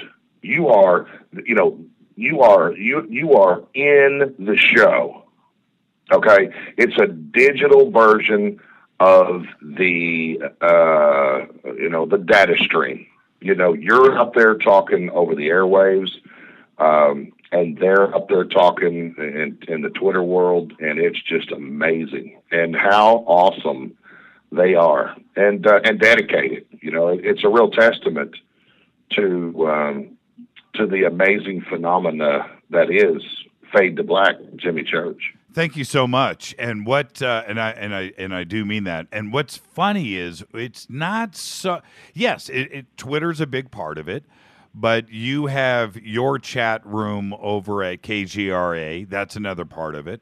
We have the chat room that's going on right now in Spreaker, and there's a chat room in TuneIn.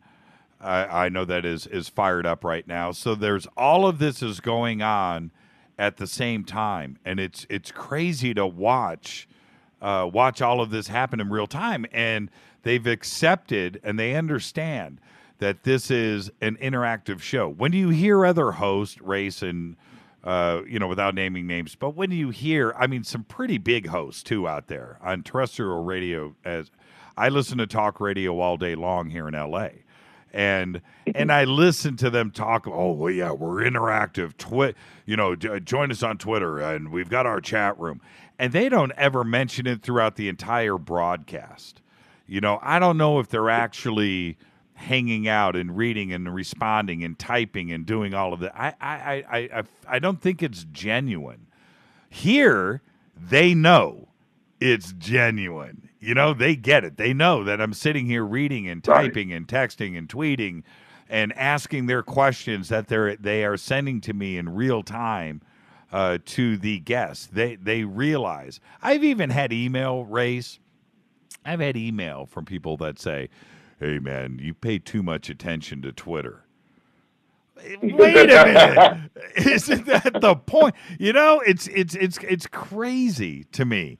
And I don't know why somebody would take the time to send me an email to say something like that when they probably have never listened to the show, right? Maybe they've listened to it once and they don't get it.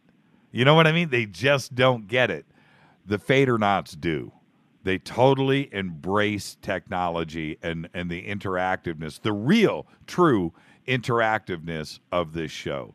And I'm glad that you recognize that. It is a big part of what we do. Big, big, big. It is. And that was an amazing job you just did to apply clarity to what I was my failed attempt to describe. the difference in that's the part of the uniqueness that is Jimmy Church and Fade to Black. Of course, with every good man is a great woman behind him, and that saying couldn't be more true and more well represented than between the two of you. And when you think about a radio show host with an entire brigade of active listeners on the move during the program, it's it's get on board or get the hell out of the way. You right? Yeah, man. My back is covered. That's for sure. I don't ever have to look over my shoulder. And I left out. And you know what? There was another aspect of this race that we left out, and that is faders.org. And what goes on over there. And I have had people contact me saying, I own faders.org, that I'm doing that for my own ego and it's not real. And again, I don't understand the viciousness of emails like that, because it comes from people that don't know, that don't get it. Faders.org, it was created by the Fadernauts and Method and that whole army of denizens that follow this show. I had nothing to do with it. In fact, I almost didn't want to go and register. I wanted them to enjoy it for themselves. I didn't want to look like I was, that you know what I mean? I didn't create it. Of course. Yeah, and I just felt weird. It feels weird going and hanging out with everybody into a world that they've created, around this show. But that's another big part of Fade to Black, and now KGRA is part of it. And there you go, man. And I'm telling you, man, strap on and hold on tight. Lace them up tight. Lace them up tight, man. So now a little bit about KGRA for the listeners right now that aren't familiar with KGRA. I've said it enough on the air that you've got one of the strongest lineups, if not the strongest lineup, not only in ufology but paranormal radio, period. And now we're part of it. But what's your lineup? Give it to us Monday through Friday. Then we'll talk about the weekends. All right. Monday nights, 6 to 8 p.m. It's the Graylian Report with the massively talented Micah Hanks. Following up on Micah's lead is the Richard Dolan Show from 8 to 10 p.m. Eastern Time. And that's something that's probably going to confuse a lot of your listeners, because you guys run on Pacific Time, of course. But all of our times we have to keep on the Eastern Seaboard just for the sake of to make it easier for a simple-minded, as shallow as a puddle guy myself. But, yeah, Richard Dolan, he is in the gut of Monday night now, just before, of course, you, Jimmy, come on at 10 to 1. Tuesday is Variety Night. Is what I call the new Variety Night on KGRA. Kicking it off with Texas UFO with the MUFON Director of Investigations hosting that show, Steve Hudgens, out of Texas. That one is 7 to 8. That one stays at his normal time slot, because all of these shows are 1 hour. We just launched Beyond Deep Black with Nick Wrestler from 8 to 9, a very unique show. Totally, just being built from the ground up. Then, of course, a lot of your listeners have heard of Jim Malyard, and the Malyard Report is over here now from 9 to 10. And then, of course, Fade to Black from 10 to 1, which I am not going to leave that out of this list, even though everybody here listening knows it, because it's just good to say. It just sounds good. Wednesday night, the intrepid Mac Maloney. He is our military insider. He does the Mac Maloney Military X-Files from 6 to 8, whom was on earlier tonight. Truth Theorem Radio. Mac, incidentally, broadcasts out of Boston.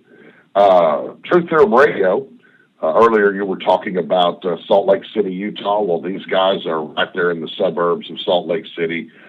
Jason Bench, Warren Brager, and Rob. These guys are a riot, and they were actually two of my original partners and founders of the KGRA some 3 years ago. I think I just pissed them off tonight, and it's with my Utah comments. Utah, man. No. Salt Lake. No. There's nobody that cracks on Utah more than them. Oh, that's hey, Salt Lake City. Hold on, caller. Stay with us.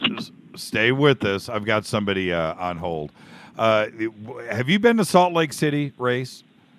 Never been there, but I've seen panoramic videos and photographs of it, and it just looks gorgeous. It's beautiful. And then the mountain, the landscape is just gorgeous. And then you go interact, and man, it's that's the Stepford Wives. It is, man. It is a trippy. I was at a stoplight, and you know me, man. I'm a loudmouth, overly self-assertive, crazy, loudest guy in the room kind of guy. That's me. I admit that. Okay, great. So I'm with a buddy of mine, and I'm speaking there in Salt Lake City. And we pull up to a stoplight, and a cop pulls up next to me. And anybody that knows me, you can ask Rita, if I see a cop walking or driving or whatever, I will talk to him. Any stoplight here in L.A., cop pulls up next to me, I'm rolling down the window. What's up, dude? What's going on? I will do that, and that's just what I do. So I got a Salt Lake City cop pulls up next to me, and me and my buddy were looking for a place to go that night to go and drink. Okay, I guess a plane is taking off. Okay, so this cop pulls up next to me, and I roll down the window, and I tell him to roll down his window, and I'm like, hey, where's a good place to go party tonight? And he looks at me, and he goes, you're not from around here, are you? And I said, no, man, I'm from L.A. I'm speaking here in town tonight, and then after that, we just want a really cool bar to go to. The cop, while he is looking at me, rolls up his window. And I was like, yeah, man. And I thought he was going to pull us over after that, but that's Salt Lake City, man. Hi, caller. Hey, who's calling? Say hi to Race Hobbs. This is K28. Hey, K, you're hired, by the way. K gets to keep his job. Say hi to Race Hobbs. Hi, Ray Hobbs. Race Hobbs. Hi, Race. How are you doing? It happens all the time, Kay. It's nice to meet you. Yeah, thanks for hiring the jewel of the radio network for your network. Well, it was a no-brainer. Did I guess I passed the interview, is what K28 is implying. Do you have any questions for Race K, or what's going on tonight? It's your show. Yeah, about 20 minutes ago, I was on with you, and you cut me off. I guess the car was too loud. Yeah. I was driving in the rain on the 405. So. Yeah, it's raining. It's raining. It's raining here in Southern California, and they never say it rains, but it's raining today. So I pulled off the freeway. I'm parked at IKEA in Carson, the future home of the Raiders and the Chargers.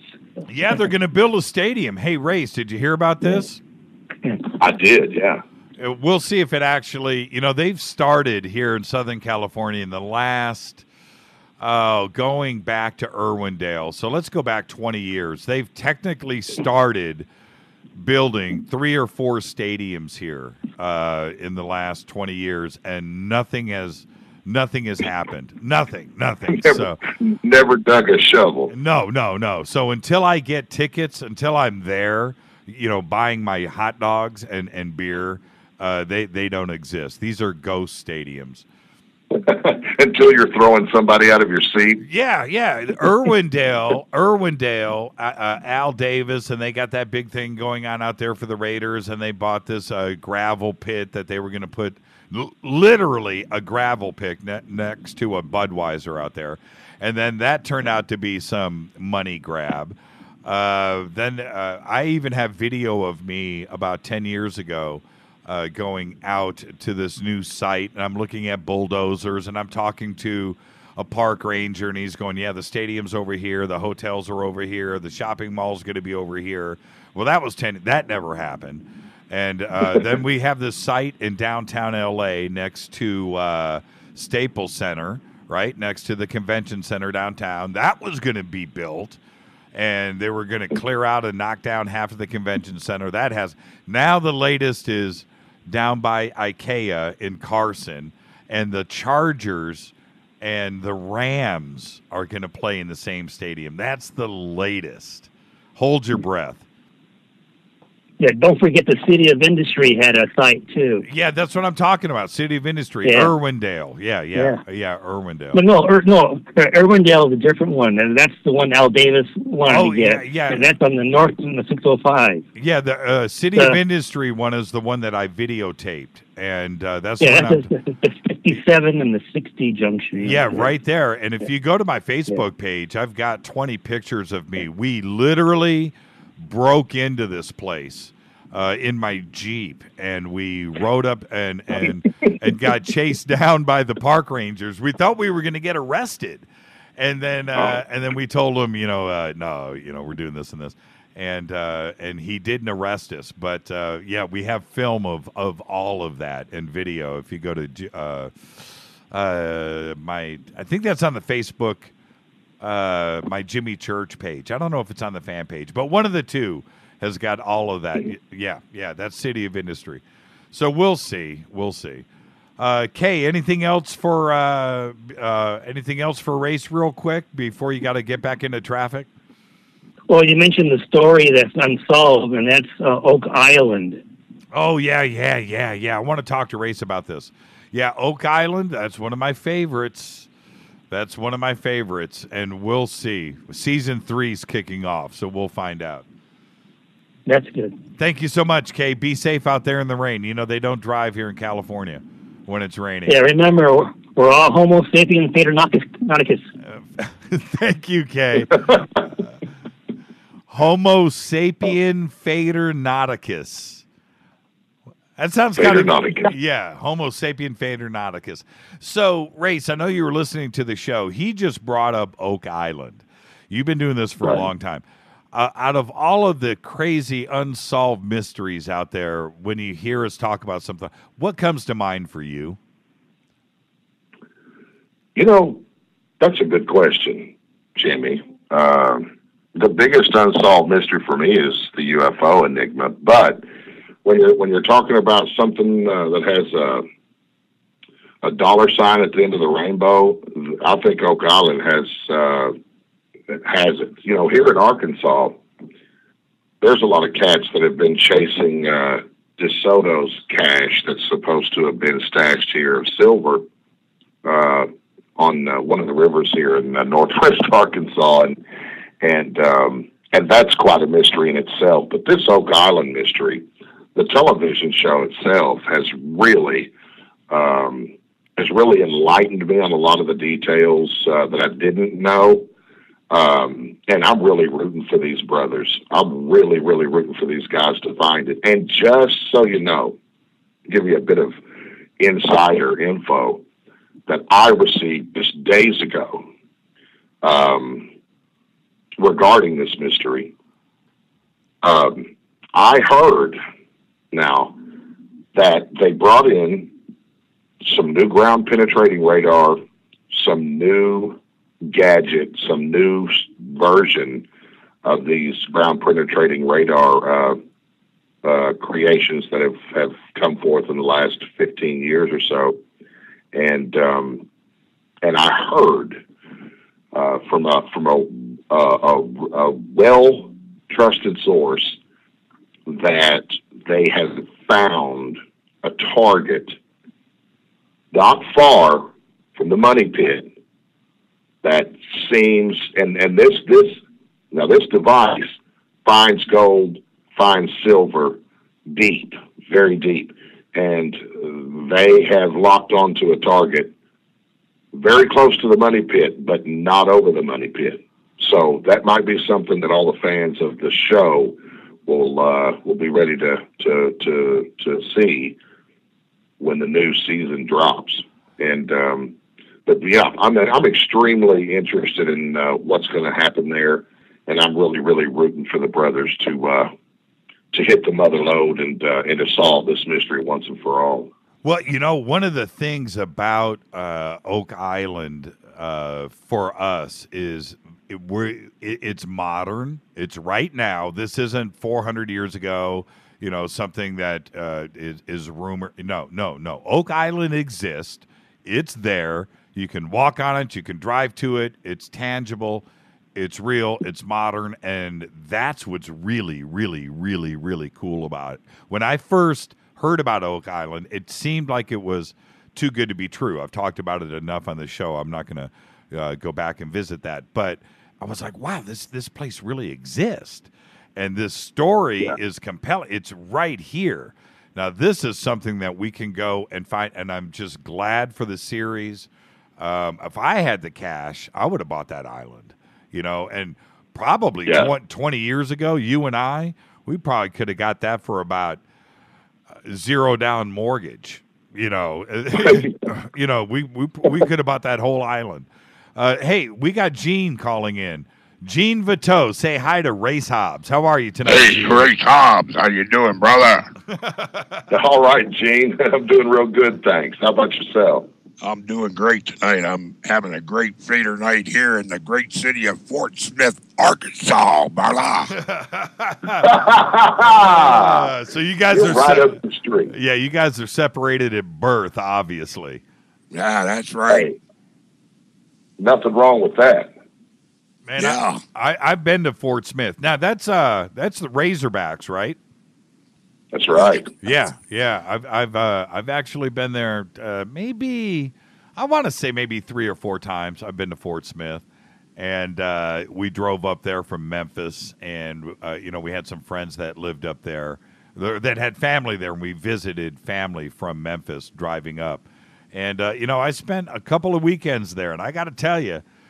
That town, Fort Smith, I'm going to say this right now, Fort Smith can rock, okay? I'm just telling you. When I left Fort Smith, I felt like I was lucky to be alive after spending 2 or 3 days there. Man. Yeah, you got that right, brother. Oh man. Fort Smith is the second home of Gobekli Tepe.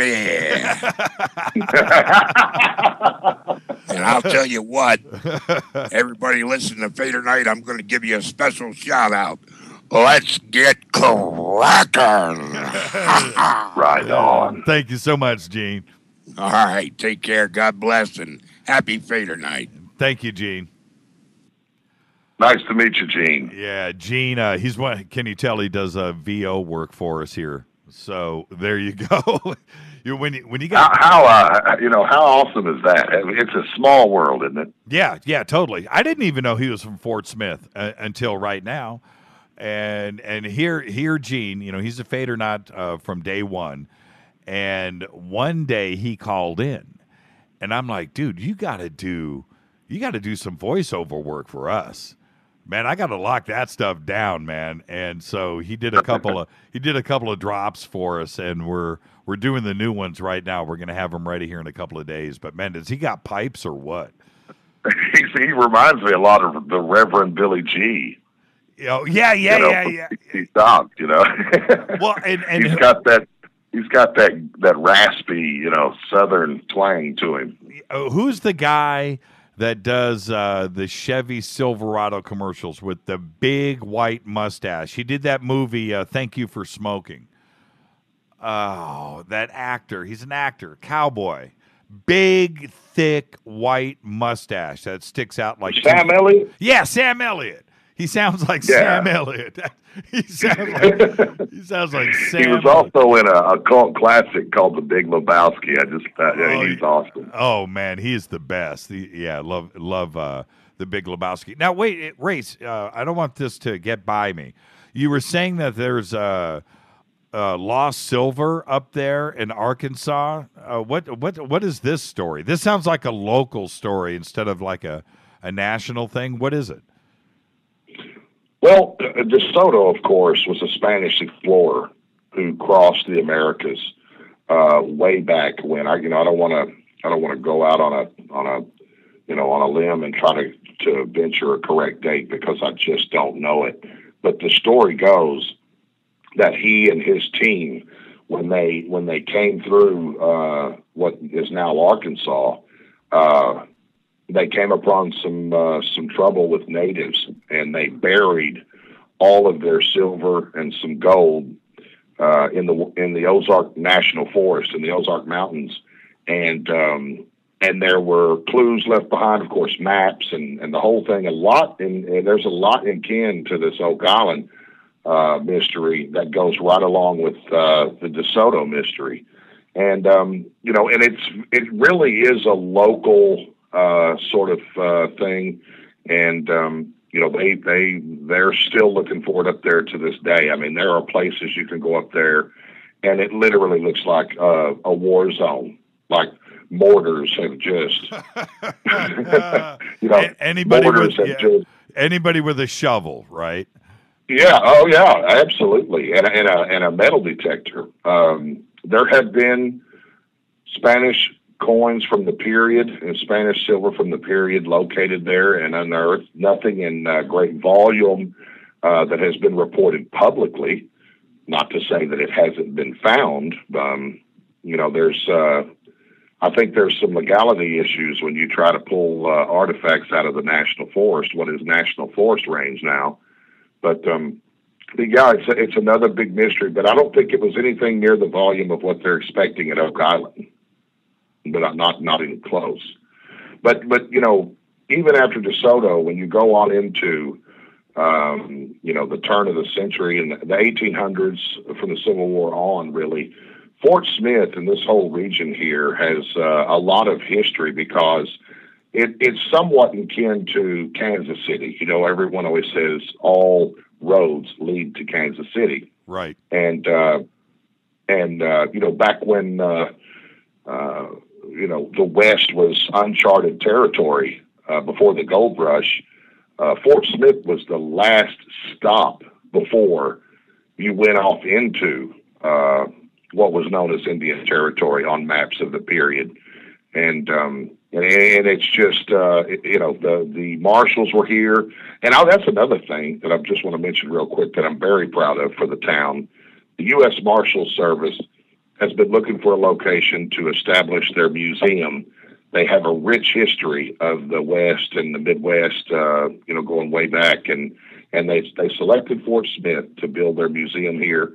And it's under construction, and I can't wait till they finish it. It's going to be amazing. But from everything from Elvis getting his hair cut, going into the Army, there are just a lot of interesting things about the town. So anybody coming through Interstate 40, definitely want to take a veer off to Fort Smith here, a short hop off of Interstate 40 there and come see us. It's a nice place to visit. Yeah, Fort Smith is so cool, and it's beautiful. You know what? It's also Fort Smith. This is how my mind remembers it. It's kind of isolated too. You've got forest and hills and everything around. I mean, there isn't. What's the next city next to Fort Smith, and what is in between it? Nothing, right? You know what I'm saying? Good memory. Yeah. You have a really good memory, Jimmy, because Fort Smith is actually a river valley location, what we call the river valley, because the Arkansas River literally horseshoes around the city.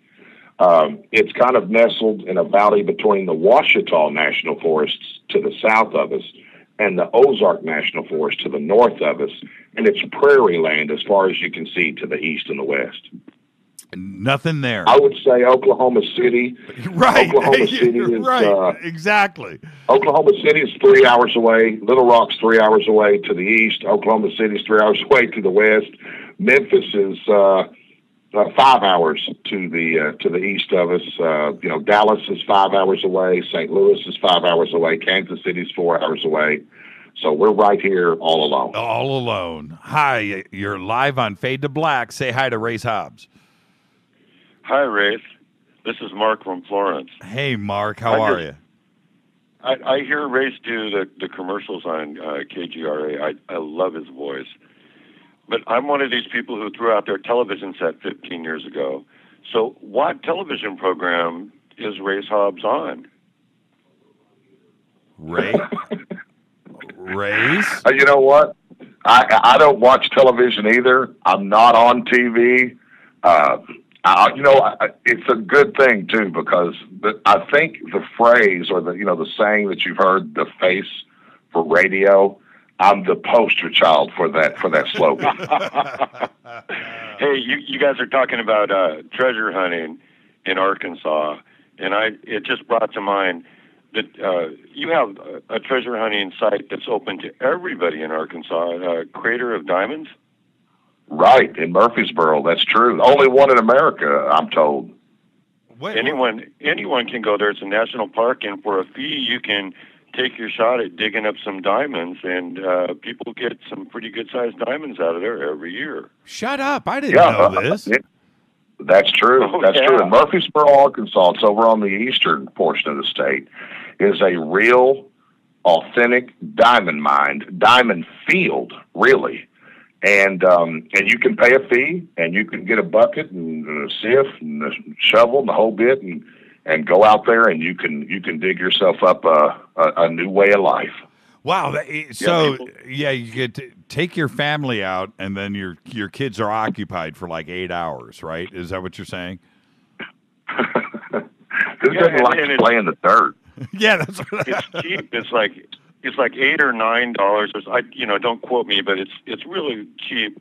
And people dig out some pretty rare diamonds there: yellow diamonds, pink diamonds, blue diamonds, white diamonds too. But I gather it was the largest commercial diamond mine in America at one point until they turned it into a national park. I didn't know we had that in the United States. I really didn't. A guy just told me the other day, Jimmy, that it's the only place you can go and pay a little fee open to the public and go dig for diamonds. And if memory serves me correctly, a little girl pulled out a yellow diamond here a while back. Boy, that's country, isn't it? Yeah, right. Here just some time back, that was worth a small fortune. Yeah, it was a 4-carat diamond. Wow. Yeah. Wow. Let's get the FADERNIGHts together, man. We could fund the show for a couple of years. Let's just go. Yeah, we can go take it right over live.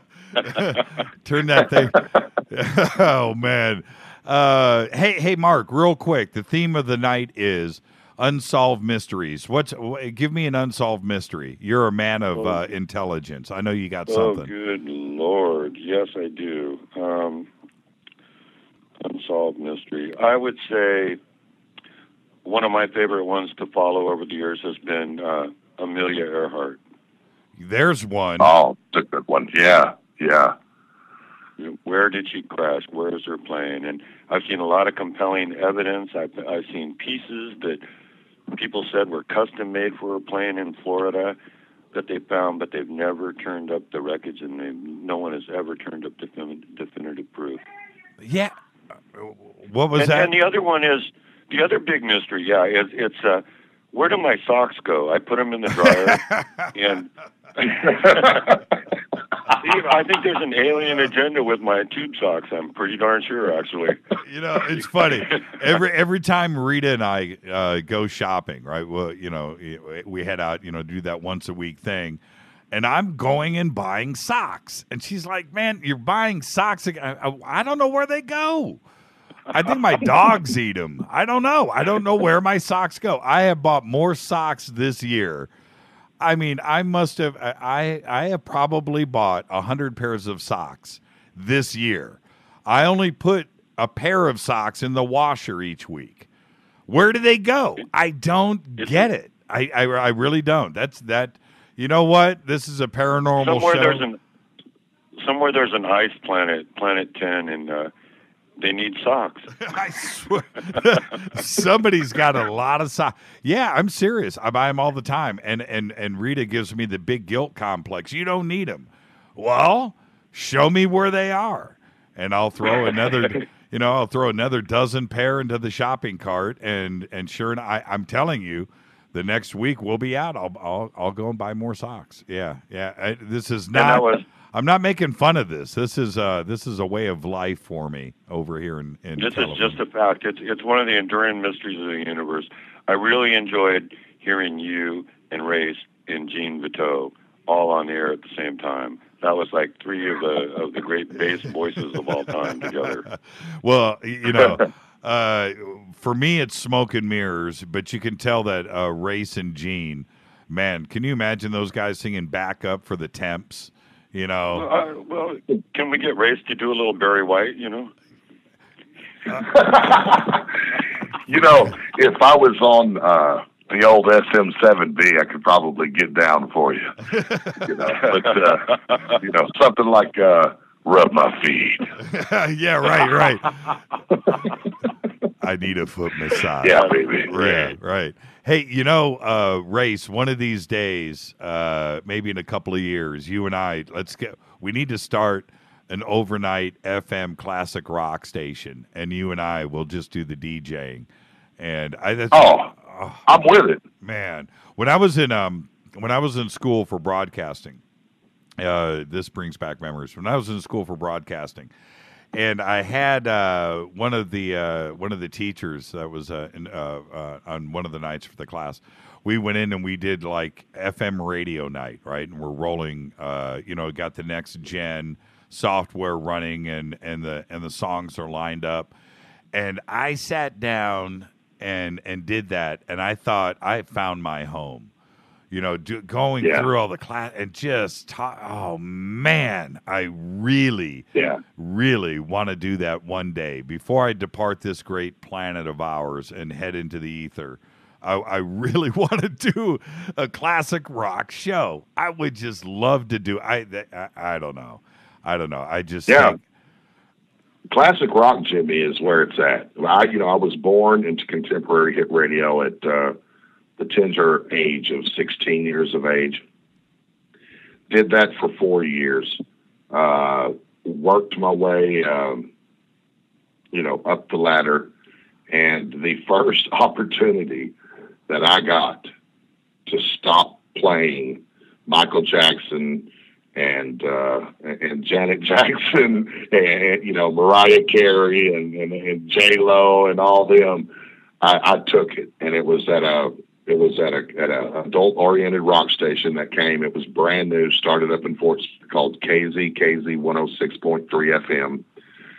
And I dove on that train, and I rode it for all it was worth. I mean, you're right. I mean, when you go into the studio, back then we were just converting over to CD to compact disc from CART, and to see that rack with thousands of CDs, a library that's been unmatched, by any other station that I've ever walked into in my life. And I've been in a few of them.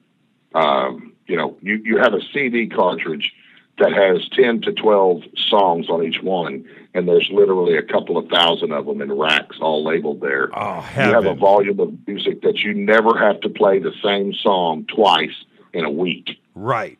Yeah, I went in one night, Rob Halford, right? The singer for Judas Priest, right? So Rob is doing, Rob gets invited. I got to tag along, the two of us, to KLOS here in Los Angeles, which is the big rock station here, on a Sunday night. And so they asked us to come. I keep saying us. They asked Rob. We went in and for 4 hours, got to hang out in the studio, do a little interview, and play some music and talk, right, for 4 hours. Somewhere I got the tape of this somewhere. Well, anyway, so going in and watching the DJ line up tracks, dropping stuff into all of the CD players. It's all automatic, but he's picking out his music, right? He's picking out his stuff. And I'm watching him talk and do what DJs do. And I thought that is the coolest gig ever in the history of the universe. That is it. That is where it's at. And I got the bug. That was back in probably 95, 96 when we did that. And I had so much. I didn't want to leave. I didn't want to leave this. I did not want to leave the state. I wanted to stay there all night. You know, his run was 4 hours, and we were done, and that was it. The next DJ's coming in. And but I just thought that is the coolest. How perfect. When you're a music fan and you're picking out your music that moves you and stirs you, and then you get to talk about it and take phone calls and give away tickets. And, man, how cool of a gig is that? I want to do it. I want to do it. The best concerts were the rock concerts.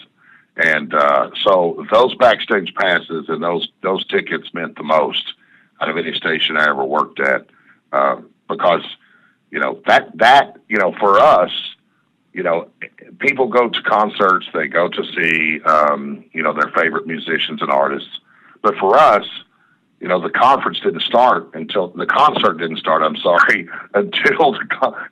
was over. For everybody else that had to go load up in their cars and go home, we were heading backstage, for snacks and beer with the, with the group or with the artist, from Ted Nugent, ZZ Top, all the way to like NXS and Guns N' Roses and the Black Crowes. And, it was just a wonderful period in my life that I will never forget. Classic rock, and to have a classic rock station like you're talking about, why not, man? We've built, our empire in talk radio already, and we're flourishing and we're growing and we're doing better. There's no way you can tell me we would fail by adding a classic rock station to it. That's what I'm talking about. I'm serious. Hey, Race, we're up against a break here. So let's go ahead and do that. You're going to stay in the batter's box, right? You're not going anywhere. No, I'm here as long as you folks will have me. Oh, man, we're going to go late tonight. You better call Jamie. Hey, Mark, thanks for the phone call, brother. Nice to meet you, Mark. Right on, Mark. Nice to meet you, Red. Thank you so much. All right, let's do this. We're talking with Race Hobbs, the head of the chair, chief bottle washer over at KGRA, The Planet. I am your host, Jimmy Church. Tonight is Fader Night. We're taking your calls all night long, 323-825-5045. Follow us on Twitter at JChurchRadio. We're going to take this short break. When we come back, phone lines are open. Myself, Race Hobbs, and you. We'll be back right after this. Stay with us. KGRA Radio. Intelligent talk. Are you a paranormal investigator, ghost hunter, or UFO skywatcher? If so, FNGinnovations.com has the product you definitely need in your investigations kit or go bag. Introducing the Morpholite Wide Beam Tactical Flashlights that put the light where you need it most. Traditional flashlights shine a focused round beam with limited line of sight in the dark. Morpholite Tactical Flashlights change all that, utilizing a revolutionary wide beam design to enable you to see safety hazards such as hanging wires and steel, pipes, and holes in the floor you just can't see with a focused round beam. In the field, where safety is paramount, a 180-degree beam increases orientation and peripheral vision in the dark. Morpholite flashlights are ideal for investigations in abandoned facilities such as houses and hospitals, factories, caves, and tunnels. Avoid those low-hanging tree branches that poke your eyes in the woods. Visit FNGinnovations.com to see a full line of tactical lights and accessories. That's FNGinnovations.com. Now you can find all your favorite talk radio shows live, all in one place at TalkStreamLive.com. Listen from anywhere, office, home, or in your car. Just go to TalkStreamLive.com and click on one of the many live talk show hosts you want to listen to. It's free and easy. No computer? Download the smartphone apps. Never miss your favorite talk show. Find them all at TalkStreamLive.com.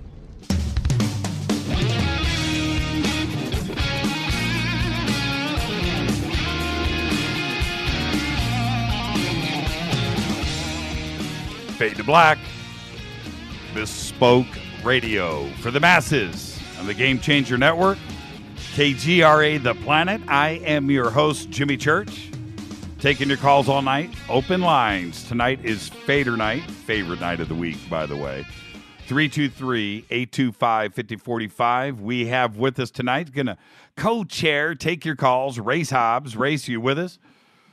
I am. Now, one of the things, Race, tonight's subject being unsolved mysteries, and a bunch of stuff has been flying by in Twitter. And one of them, for me, which again is a modern mystery that is still with us, is the Black Knight satellite. And have you looked into that much? Not much. I've heard about it. I've seen the most common photographs that are going around regarding the Black Knight.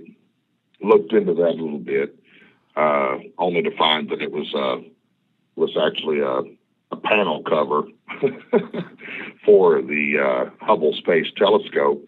And the more I looked into that photograph and looked at the data, it really seems to be the case that the photograph I'm talking about was in fact a cover for one of the panels that they were replacing on the Hubble. And but it's not to say that there's not a Black Knight satellite up there. To be quite honest, what I remember about it, there was enough compelling evidence to suggest it, that it's a very real possibility. Well, when you look at the original, when you go back into the early part of the turn of the century, when the original radio contact was made, with the signals that were coming in and that have been decoded a couple of times, you have that, and then the overlapping stuff that happened over the next couple of decades, going into the 50s, when they started following this thing with modern radar. And it was in a polar orbit, right? Not an elliptical orbit, but a polar orbit. And we didn't have that technology at that time. And it's still difficult to do, a polar orbit today. But anyway, the newspaper coverage and the mass media coverage that was going on in the late 50s and early 60s about it, something was definitely there, and the polar orbit, that it was also inconsistent, and there were also early newspaper reports that the dang thing changed directions, and how is that possible? To have some type of even if it was like a natural, some crazy micro moon or something that was orbiting in a polar, something natural, that turn around and change directions. It was baffling everybody, and then all the news reports just stopped. So that's now the evidence that you're talking about, and this is all over Twitter right now. All of the photographs that are coming by, these photographs here, and if it's the ones that you're referencing, Race, the black twisty looking Darth Vader, Star Wars looking thing. Is that the photograph that you're talking about? Yeah, sort of sharp. Yes. On one point. Yeah. Well, if you remember, and which added to the mystery, these were up on the NASA website, and then NASA pulled them down. And so when you say the Hubble cover, where did you hear that from? Well, if you Google or go to YouTube, and I should say Google, because I'm actually doing without Google at the moment. You're Google-less. Google-less. I'm internet-less.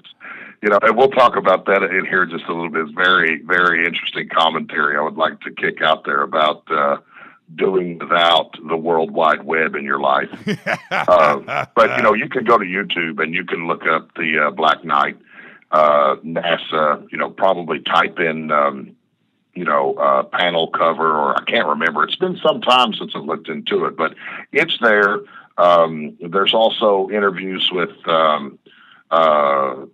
some of the astronauts who were up there doing the work. When they actually lost it, they were supposed to attach it to a loop to hold it there, and he didn't secure it properly, and it just drifted away. And they don't have the ability to tear out after it and just go grab it. Something gets loose from you out there, it's gone. And and I actually talked to Story Musgrave about that. He's a pilot who he piloted more shuttle missions than any other pilot. He took more rookies into space than anyone else, and he actually, he had to concur. Didn't he? He that, launched. it was in fact a cover. Yeah. Yeah. Well, that was his first shuttle mission, wasn't it? With launching Hubble. Yeah. Yeah. Suppose he would be the guy. Yeah. And he was the caretaker of the Hubble for all of those years. Yeah. Yep. And he developed the maintenance program, and that's why they shot him up there, because nobody knew the Hubble better than him, and rather than train somebody else, let's send up the guy. So that's how he got the gig, and he ended up doing 6 shuttle missions actually. Yep. Well, I think Andy's going to be a contact in the desert, Jimmy. So it's going to be a lot of fun for those who attend to be able to, to talk with him. He's one of my biggest heroes walking the planet today. Yeah. We had him booked on the show a couple of weeks ago, and then some stuff came up, but we'll have story on maybe next week or the week after. I have never met or spoken. Well, no, Buzz Aldrin. Okay, so there's one astronaut that I've met, but Story will be my first astronaut interview. And great interview. Yeah, man. It's a great interview. Okay, so Black Knight satellite. Now, what about? And I'm going through. I had one other one that somebody wanted me to ask you about. I'll find that in a second. What's going on up in Arkansas? You guys are going to have a UFO conference up there. Tell us about that. Oh, yeah. The Ozark UFO Conference. This will be the 28th annual, 28 years running. This conference is a staple for the Midwest. It's very well attended. This year, the lineup is Richard Dolan, Peter Davenport, Linda Moulton Howe. I understand John Burroughs from the Rendlesham incident is going to attend. Barbara Lamb. There's just a really nice nine speaker lineup this year. Usually, in years past, they've had more. It is owned and operated by Ozark Mountain Publishing, which was owned by Dolores and Julia Cannon. Of course, we lost the wonderful Dolores Cannon this year. She is sorely missed already. And so I was really glad to see that Julia was going to to pick up the reins and continue the conference. It's a storied event, and it takes place in the second week of April. I think it's the 10th through the 12th this year. I'll click down here on my calendar because I want to make sure, because I do it every year. And it's the 10th through the 12th in Eureka Springs, Arkansas. Beautiful Victorian township nestled in the Ozark National Forest. It's very popular for the metaphysics crowd.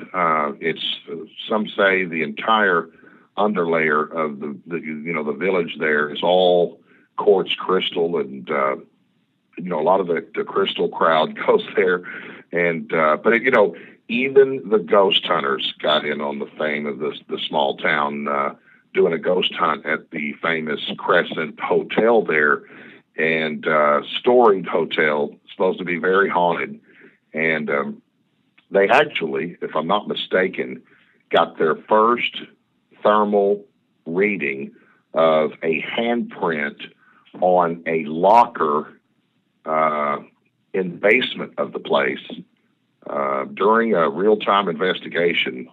And the episode was very interesting, to say the least. Those guys have been all over the world, in fact, and for them to come here in Arkansas and do an investigation was really cool. But as far as the conference goes, it's a conference I've attended off and on for some time, and every year it's very well attended. The last 2 years that we have covered the conference with the KGRA as their media partner have been sold out for the first time, actually, in the history of the conference. And so we're hoping that we can hit a triple and sell her out again this year. Folks that go to www.ozarkufo conference to pick up some tickets early will get a free KGRA 1-year membership worth $99 just for picking up your tickets early. We did it last year and had huge success with it. So we're going to do it again this year. And incidentally, while I'm talking about giving away a free membership, you know, we're talking about mysteries tonight, Jimmy. And I think so far, Mark has presented the best mystery of all with the socks. Yeah, man. That was a grand slam. And Mark, if you email me at racehobbs@gmail.com, I'm going to give you a free lifetime KGRA membership to the KGRA vaults. Hundreds of hours of the latest archives all the way back can be found there for you. And we'd love to have you in the KGRA family as well. Who would have thought that socks would get that? I'm serious, though, man. I buy so many. I don't know what the deal is. I really, really, really don't.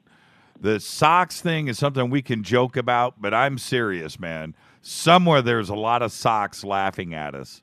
You know, they go to a secret place that you and I know nothing about. Now, check this out. Jill, our Jill, just tweeted in her mystery, and she said, what about the connection between Blucifer at the Denver airport and the Montauk Project? Man, she ain't playing around. Jill went right there. Let's grab some calls. Hi, you're live on Fade to Black. Say hi to Race Hobbs. Who's calling? Hey, Brother Jimmy, it's Libertas. How are you, man? It's who? It's Libertas. I had to use something Hobbs would recognize. That's the How are you, Brother Ray? I'm good, brother. Thank you for calling in, man. It's good to hear your voice. Yeah, we had to get somebody from the KGRA side over here tonight. Hey, Jimmy, I have to regretfully inform you that your bacon scratch ticket was a loser, man. Oh man! I tried to get your address, but you know the KGRA terrorists, they don't want you want another mailing you stuff. Hey, so Hobster, I had to slide over and say hi to you, man, where you're rocking it on with Jimmy tonight, man. You know what's really funny? When Race was talking about his Monday lineup or the lineups, and then we started taking calls. But when he said Micah Hanks, Richard Dolan, and then Fade to Black on a Monday night, which is just one night of the week. But it sent chills. My hair stood up. Think about what is going on KGRA. You know, that's insanity. You know, oh, you guys are knocking it off. Yeah, but you've got to get the Fade Knots to slide over to KGRA too. We have a lot of fun over there. Yeah, Dolan's a good guy too. I usually see him once a year. But hey, Greenwald is rocking it at First Look. I know you keep up with it.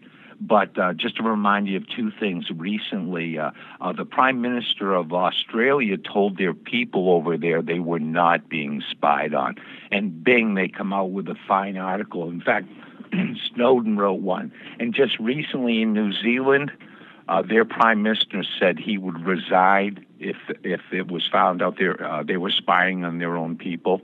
And bingo, out comes Greenwald proving that they are. And he didn't resign, so it's good. He's rocking it over there. But anyways, I just wanted to call and say hi and Race is on with you guys, having a good time. Keep up the good work, guys. Hey, I don't believe you about the bacon ticket. I think you won $1,000.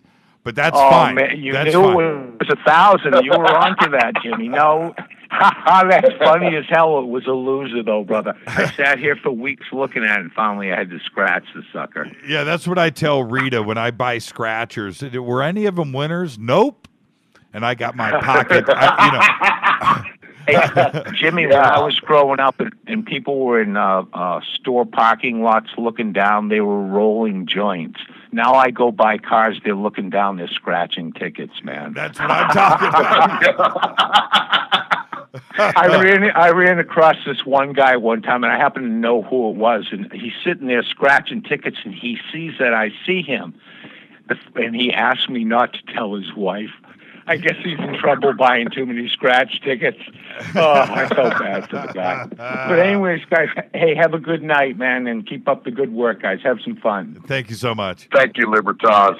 We'll talk. Jimmy, he is thank you, Libster. Thank you, Libster. Jimmy, he is the real personality, that guy. He has been over at the KGRA chat room for years now, and he keeps things very interesting, to say the least. Absolutely, he does. He's called in a few times here. Hi, you're live on Facebook. Oh yeah, he's a big fan of the Fade to Black program for sure, and was one of the very first to congratulate us over here at KGRA once we got the opportunity to bring you over to our airwaves. So yeah, he's a big fan of your show. Yeah, he's and on top of his game too. Hi, you're live on Fade to Black. Say hi to Race Hobbs. Who's calling? Hey Ray, this is Bear again. Okay, Bear. I've got the mystery solved on the missing socks. Oh yeah. It's the agitator that eats them up and grinds them to a pulp. The educated grind up socks to a pulp. No, the agitator. The agitator to wash it. Oh, I like educator too. Educator would make sense. The agitator, it moves back and forth inside the washing machine. The socks get like stuck underneath them, and they get like torn up and shredded. I'm with you. They're going somewhere. You know, I believe it. Yeah, they're getting eaten up and going down the drain, man. Hey, Bear. I believe it. You know, I believe it. Thank you, Bear. Hey, I got a question for Ray real quick, okay? Yeah, go ahead. Hey, can he howl like Wolfman Jack? He sounds a lot like him.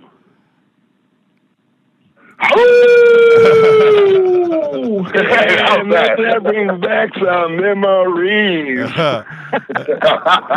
The Wolfman was excellent, man. And he is big. He was the best, man. We used to tune him in from L.A. Yeah, it was great. Anyway, be well, be safe. Sorry to be a double dipper, but I had to throw that in there and solve the mystery of the missing socks. Thank you, Bear. I'll always take Bear's phone call. Hey, have you ever seen the movie Physical Graffiti? No. Okay. Wolfman in that is he's the DJ on the radio throughout the movie. And, Physical Graffiti. No, that's Led Zeppelin. American Graffiti. You're talking about graffiti. No, American Graffiti. American Graffiti. American Graffiti, right. Yeah, I've seen that one for sure. Yeah, many, many times. Yeah, I mean, you know, that's what taught me how to act growing up. Hey, now, back to Jill's tweet. I don't want to let this get away from us. What do you this whole thing about the Denver airport? What do you think about that? Man, you know, Jimmy, doing the job that I do, really sitting back here listening to hundreds of hours of interviews and talk radio. I would say the first year I was in business, I was wound up tighter than an 8-day clock, nervous about everything, paranoid about everything, and probably would have told you that there was something to it regarding a nefarious conspiracy. However, today, just a few days before our third birthday of doing this, 3 years down the road, I would just have to say that, in my opinion, it's artwork. Look, people have to be rational when you're thinking about a conspiracy. And, you know, there's a certain amount of reality, there's a certain amount of truth that goes well when you say, if you want to hide a book, stick it in a library. But, you know, if there is an Illuminati, they don't have a name today. Now, back 100, 200, 300 years ago, they probably had a name. But, word of mouth took years to travel. It took a long time for information to get anywhere. Today, if there is some sort of a cabal, which there probably is, they don't have a name and they don't have a face, and they're not going to paint some shit on a wall and put it right in your face to show you, yeah, we're here. They don't have to do that. They simply don't have to play with people. And I really think that it's just artwork to make people think. They kind of, in the theater of the mind is an amazing place. And that's where you and I live. We work on the radio. We create, sort of, a form of art in an audio format. But when you think about it, all over the world, there are underground bunkers and bases and facilities under airports all over the world, under high school football fields, under college football fields. It's a reality, I believe, but I don't believe it's sort of it's a nefarious one or a bad one. I don't think it's anything that we would have to worry about. When you look at that, and I've seen all the documentaries and research that you're referring to too, but when you look, and I've also said on this show, Race, out of the entire country, and I've been to every airport in every major city in every state except for Montana in the United States. I did it for a living. And out of all of the airports, the one that I used to go to the most and the one that I liked the most was Denver. I loved it, and they had a really cool indoor smoking lounge upstairs that I thoroughly enjoy. So anyway, and a great shopping mall in the middle and well laid out, and I just enjoyed going and connecting flights through Denver. So when all of these reports started coming out about the new airport, I read everything that I could because I have a lot of personal experience at that airport. Now, that mural, I have looked at that mural with my own two eyes, stood right in front of it, and forget about what's on the web, but I have looked at it, and I always thought the thing was strange. Machine guns and death and pestilence and just crazy stuff for a public display, it always kind of disturbed me. And is it just art? Maybe that's the purpose, Jim. Maybe that's the purpose of the artwork. Well, no, democracy has never been as secure as it was in the United States in the 1980s and 90s. But I'm telling you right now, the United States and the way we know it to be in our youth, Jimmy, truly is a generation away from being gone forever. Sure. And people, I think, need to really take a good look at not only themselves, but the people around them. I was watching a movie with the wife, and I'll make this quick, but I was watching a movie called Super 8, and I know probably just about everybody's heard of it. And in that movie, it really depicts life and what it was like back in the late 70s and the early 80s. Yep. But with an alien sort of, aspect to it, like a ET aspect to it. And when I was watching this with the wife, I said, the kids were running across the street and going into their neighbor's house and with the neighborhood kids. And, the parents are like, it's time to eat, and they're getting ready to make the table, and, they invite the neighborhood kids. Sit down, we've got plenty. I just don't, I don't see that much in middle America anymore. People don't know the neighbor right next to them. Right. And it's like a thing of the past. But in order for us to grow strong and grow united, we need to start in our own driveway and work our way out. Go meet your neighbors. Know what they do for a living. Know if they're married or not. Know if they have kids or not.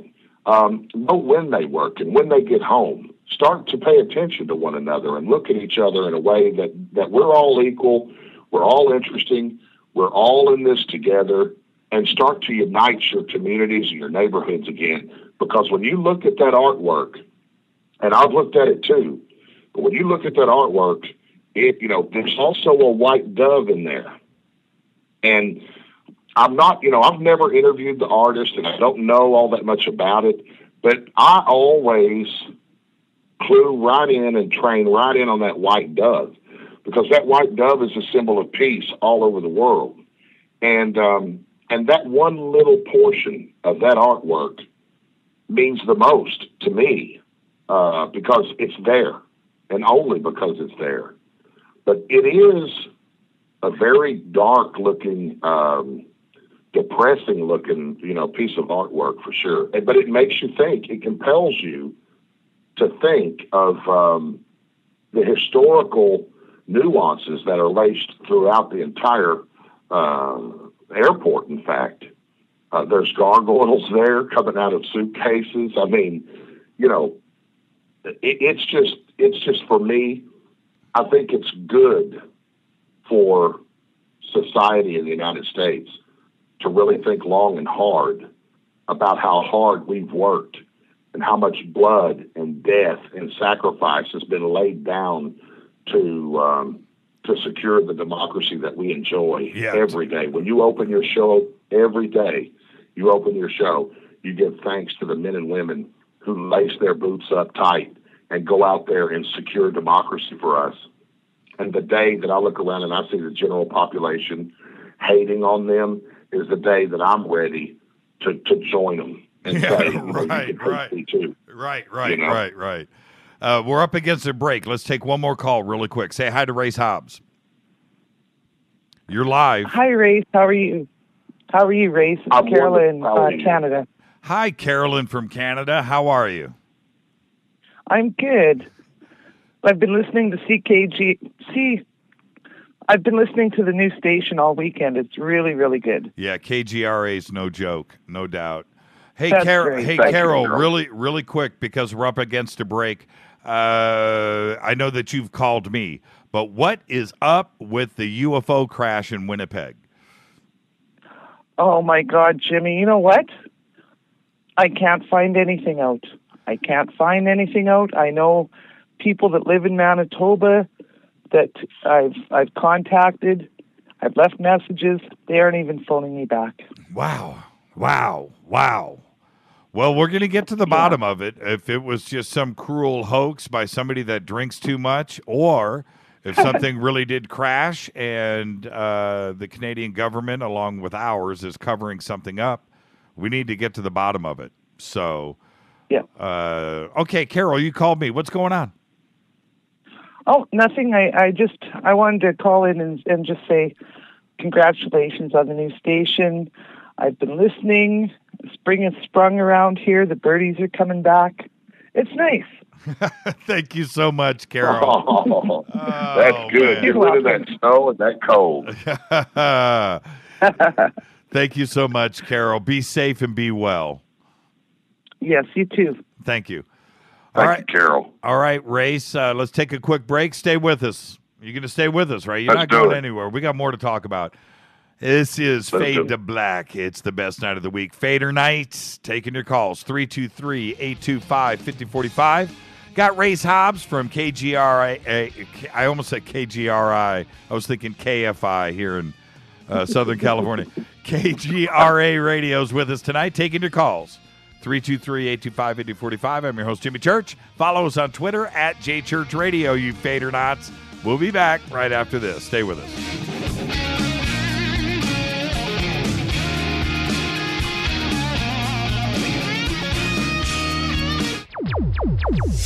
Despite popular opinion, reading a book will not make you smarter. But listening to Jimmy Church will. Attention, all Fadernauts. Studio Dome has a special deal on their SD1 Bluetooth speaker. Just go to jimmychurchradio.com, click on their banner, enter the promo code Jimmy, and you get $40 off and free shipping on the SD1. It's voice activated, comes with a USB antenna, cables, and a carry bag. Never listen to your phone, tablet, or laptop speakers ever again. It's the only way to listen to Fade to Black. That's jimmychurchradio.com, Studio Dome banner, Promo code Jimmy. Go Beckley Teppy. Erica, Brittany, Gabby, and you're listening to JimmyChurchRadio.com. The station that talks the net. KGRA Radio. This is Jimmy Church of Fade to Black. May arrives soon, and with it comes another Contact in the Desert. So join me in Joshua Tree, California, for the 3rd annual Contact in the Desert Conference being held May 29th through the 31st. 2015 brings another awesome lineup of speakers, including publisher of Legendary Times, Giorgio Tsoukalos, New York Times bestselling author David Wilcock, journalist and conspiracy expert Jim Mars, former head of UFO Project for the MOD Nick Pope, investigative reporter Linda Moulton Howe, author and contactee Travis Walton, UFO historian Richard Dolan, and many more. You don't want to miss this. Fade to Black and KGRA will be there broadcasting live May 29th. Just visit contactinthedesert.com for tickets and information. That's contactinthedesert.com.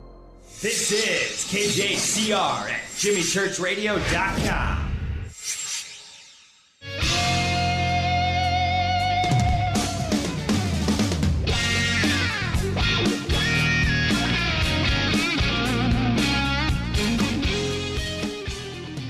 Welcome back, Fade to Black.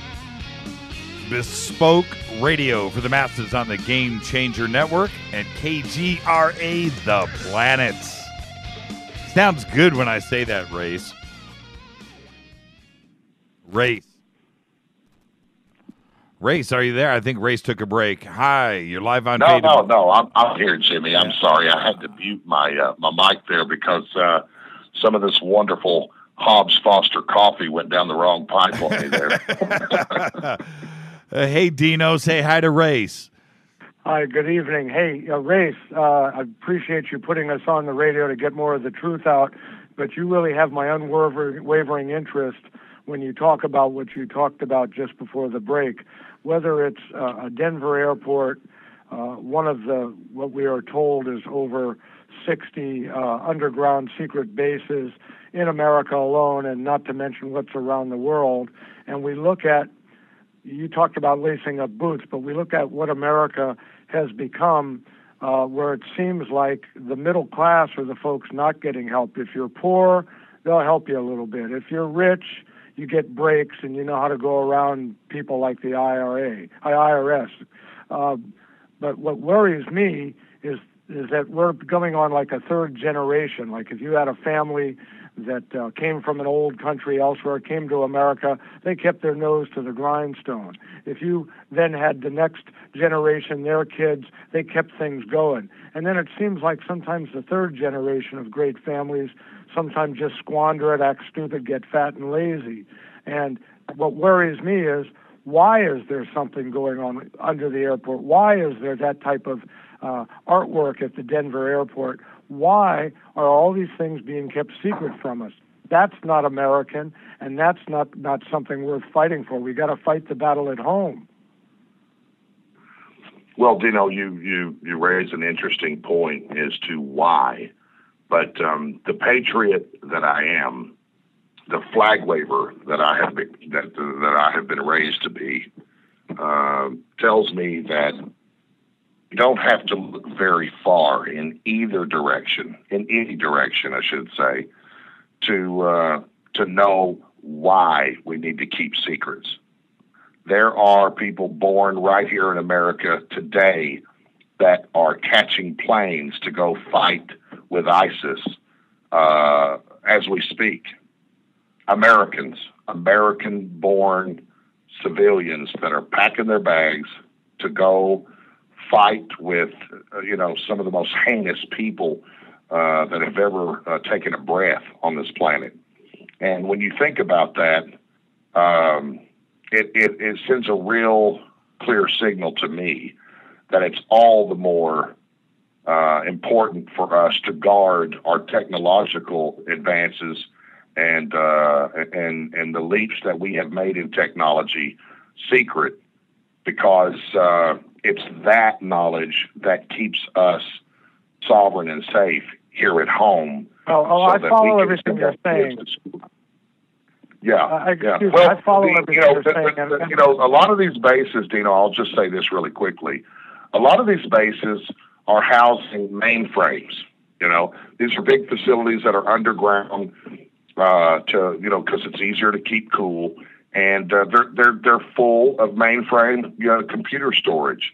There's a lot of reasons that they build these underground. But here in Arkansas, we've got them. I'm sure a lot of the conspiracy people that follow conspiracies have seen stories. Jesse Ventura did a story on it on his program of a former CIA agent for the DOD building this big castle up here in the Ozark Mountains, and they actually drove into a food storage facility, an underground food storage facility, and you can get a real good, clear image in your mind of just how big and vast these underground facilities are. You can drive tractor trailers in there, 3 and 4 wide, side by side, into these underground caverns, these underground bases under these stone mountains, and it's mind-boggling, Dino, really, to think about cities underground that really exist and why.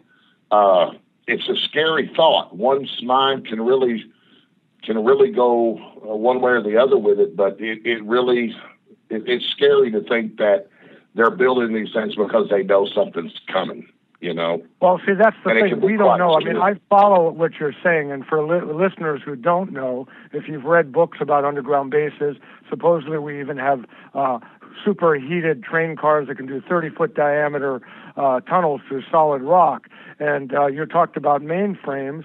From what I understand, the further underground you go, and some of these facilities are a half a mile or more underground, and even under the ocean, and it's warmer down there, it's hotter. And the point is, when the middle class, when someone like me is having trouble lowering an interest rate on their mortgage, no one's there to help me, even though I've been working for years. I have excellent credit, all kinds of stuff like that. And a lot of the average American doesn't know that our tax money and maybe some money that for these bases that has been raised illegally through drugs or weapons deals or who knows what, that's not what the America my ancestors fought about is about.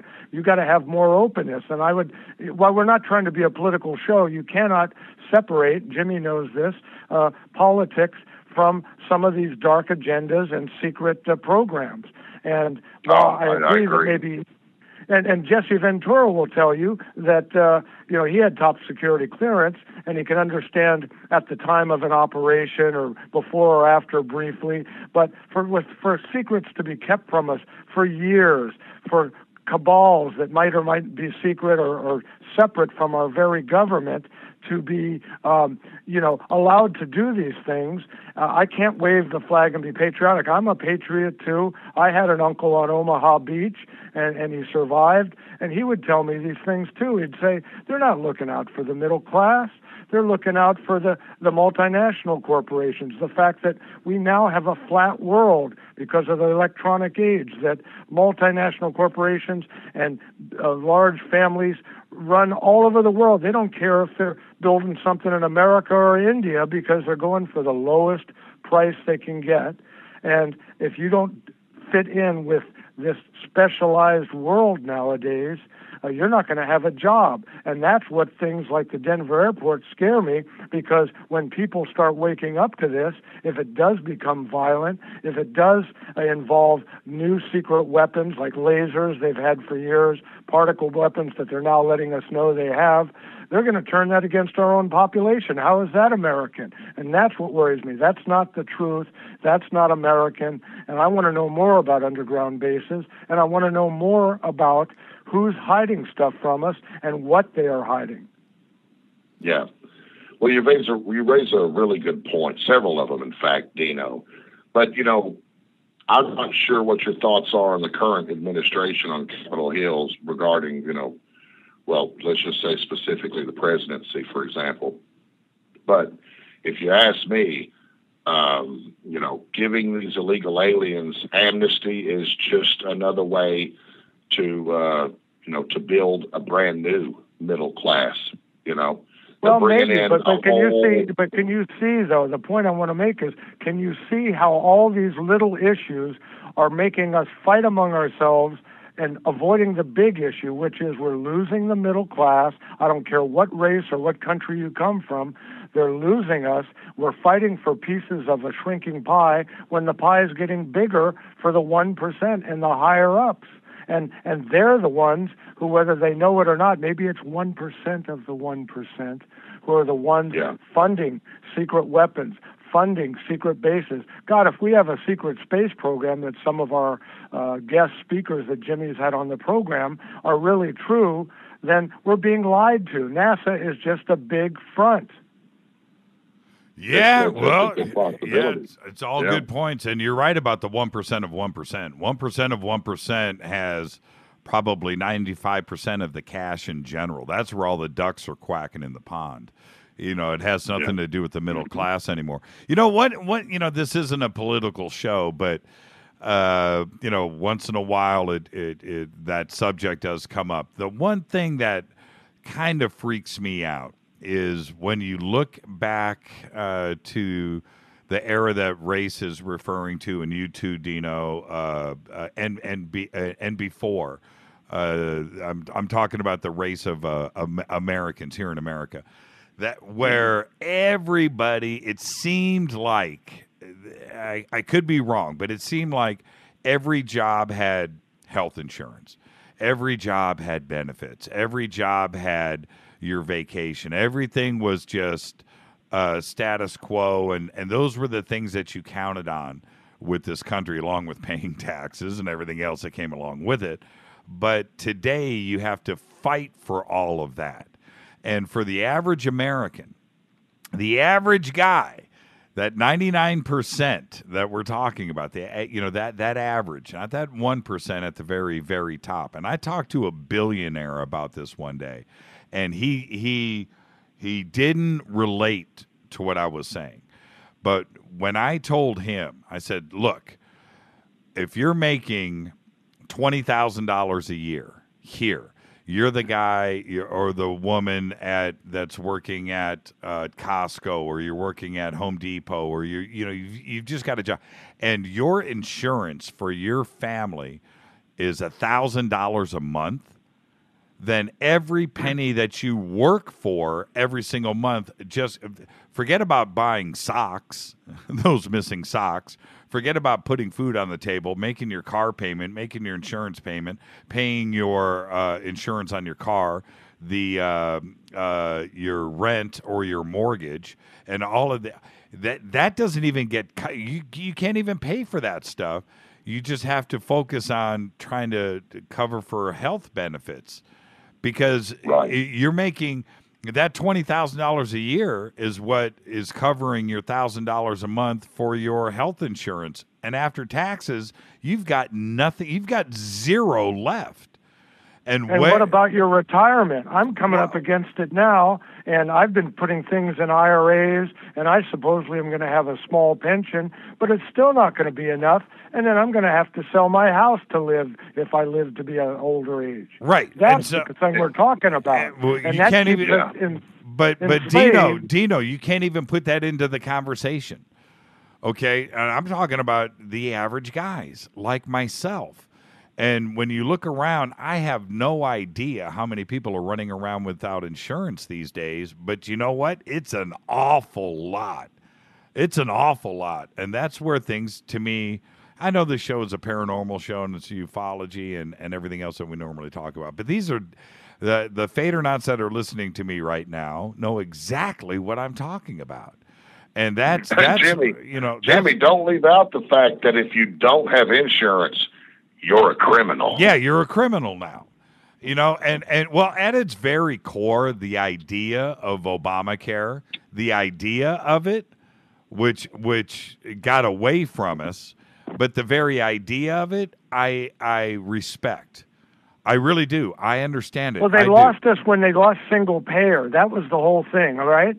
I haven't had health insurance for 20 years, but I'm a real healthy guy, so I took it. I'm glad to have it, but it's costing me more than when I didn't have health insurance, And if we cut out the middle guys, like we were originally supposed to do, and made it single payer, then that would be a little bit more for the middle and lower class to have a little bit more security and have health care without having to pay the insurance companies. Well, and so back to my point. This is my point. That 1% of the 1%, all they would have to do is get taxed.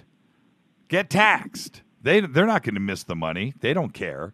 Tax them, right. and just have universal coverage across the United States. You're an American citizen. Well, you're talking you're born the same here, thing and you get your free insurance, just like go get sick in Canada, go get sick in Cuba, go get sick somewhere else, and you don't have to worry about life. You know what I mean? If I get, you're talking about what's his name? The big investor that's the old guy in Omaha. What's his name? Rupert Murdoch? No, not Rupert. What's his name? Yeah, but let's not get. But the sideways. point is, he's saying what you're saying, that a lot of the rich, pay 15% or less of the tax rate, but that his secretary, who he pays really well, has to pay 25 to 30% tax range, and the rich have all the loopholes, so they're not paying their fair share. So the billionaire that I was talking about, Race, check this out, and this is no joke. I said, I tell him this whole thing, and this is when Obamacare was going down and they were fighting about it. And he goes, so if you can't afford the $1,000 a month, then you go without. And I'm like, man, how can you, man? They just don't get it. People that are that successful financially, to be quite honest with you, they look at the American population. They look at life in general like, 80% of the population of the United States are lazy. It doesn't take that much work and that much effort or that much ingenuity to become successful in the United States. Right. Right. Dino, I have heard Dino, Jimmy, call into your show many times before, and I highly respect his opinions, and I highly respect him, as a fellow American, and I've always agreed with just about everything he says, and he makes an entire set of fantastic points here that I know don't have the time to go into properly, but I would love to talk to you, Dino, at some point off the air. You're more than welcome to contact me at any time. I would love to just sit and chat with you on the phone when we have time, but, I have to say this. People need to elect. We only have a few options every time this comes around. You need to elect people based on what they've done, not on what they say. And this is important, and I want everybody out there that's listening to my voice to really take what I'm saying seriously. Okay? You can lie through your effing teeth to all of our faces and get that job and turn your back on every one of us in the blink of an eye. What happened to all this transparency? What happened to all this loophole closing for these corporate fat cats? None of that has happened. There is no transparency. We've been lied to. This whole Obamacare thing should have never happened when we were facing the biggest financial crisis since the Great Depression. People are diving out of windows left and right.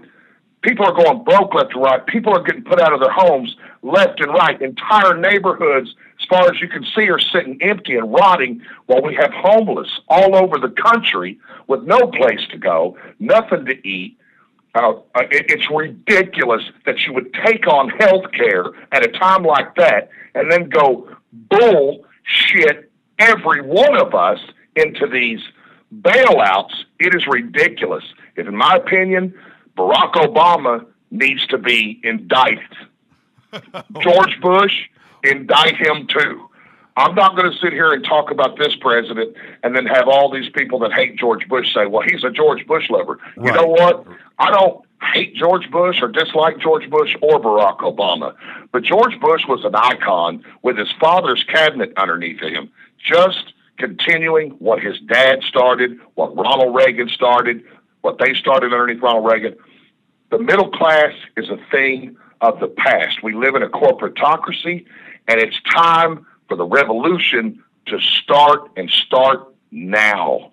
We don't have any time left to waste, or we're going to lose the America that our forefathers started from scratch. Well, I have to applaud that. I agree with that. And Jesse Ventura has the best book, Democrips and Republicans, because they really have become two gangs. That's it. Hey, Dino, they all sleep together. They all eat together. They're just alike with different titles. That's it.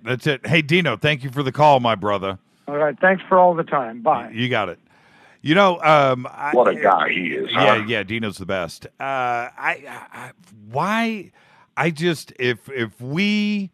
If we just did a flat 25% tax with no loopholes, no nothing, whatever you make, 25%.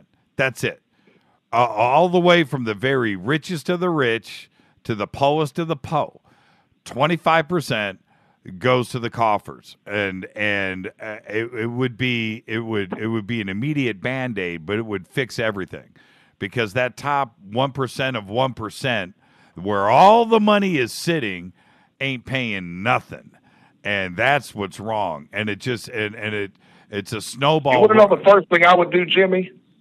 The first thing I would do is I would go down the list of every business, of every corporation, of every job title in the United States, and for every one of those who get a bonus of $500,000 or more, I'd put them in the unemployment line.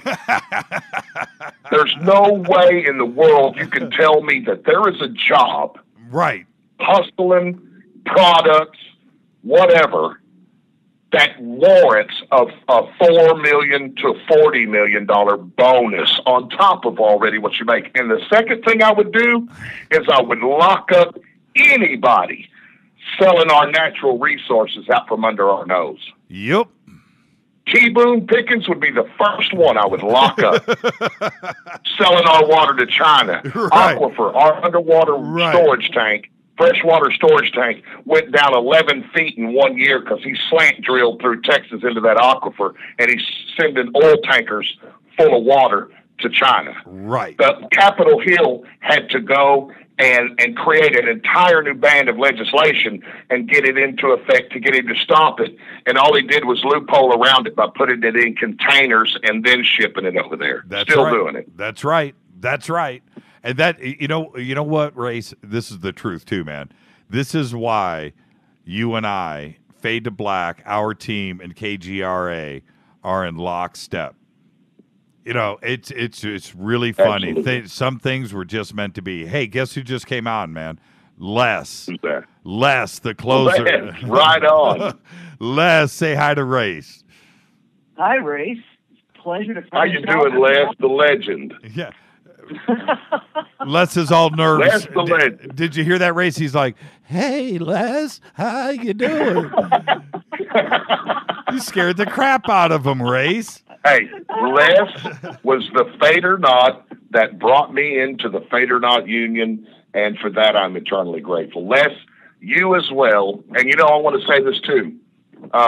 Everybody that called in tonight, and especially Dino, I'm going to give a free membership away for the KGRA to them as well, guys. There you go. And it's it's racehobbs@gmail.com. Send the email there. All the email goes right there. You guys know what to do. You can contact us through Rita, and also you can contact Race directly for that. But thank you, Race, man. So cool. Hey, I'm glad to do it. I'm really glad to do it because, we've got so many new listeners through the FADERNIGHT Union that, I want to share the love and as well to let them, get to know who we are and what we're doing and who's over on the station with us. And, I wish I could give them all one. But, until we're out of this corporatocracy. Right. You were making a lot of sense, Race. You were making a lot of sense, and you said a lot of things that a lot of the FADERNIGHTs and a lot of people that aren't asleep are thinking. And it's just it's just shaking those people to wake the hell up to get them to do what we need to get done now. Hey, I want to say this too really quick. We're in the middle of a love fest, but all of the new listeners too from KGRA that have been exposed this week to Fade to Black. We welcome all of you and thank you. All of the emails and all of the contact that you guys have made with us directly. Thank you for all of it. It's overwhelming. And it's Jill, just really Jill great. Jill hung out in the sandbox with us tonight. Yeah, she's been hanging out. She has been hanging out. I told Race I want to blow up his little his Twitter machine over at KGRA, and I want that. Our web guy, Jimmy, our web guy, has been desperately trying to get your Twitter feed, our hashtag Twitter feed. We've got a Twitter feed for all the hosts that are on the network as well, and the chat room all in one place. The poor guy's just working himself to death over there trying to get it all hashed out. Yeah, I don't think Drew is my best friend right now, but thank you, Drew. I tell you, he does a good job. That young man is he is the reason that we have a shop front. And he works really hard. And yes, absolutely, the buzz at KGRA about Jimmy Church and Fade to Black and the entire Fade or Not Army has been unreal. I mean, just absolutely unreal. Yep. Yeah. It feels so good. It does. It feels so good. Yeah, it does. And feels great, man. I can't believe it. We're at the end of another show, man. Hey, Race, thank you so much for coming in and hanging out with us tonight. And all the Fadernauts get to hear your voice, what's behind all of this, and they all appreciate it, and thank you. Hey, what was it, Race, what was it like to sit here on hold here and listen to your commercials? Is it like nails on a chalkboard?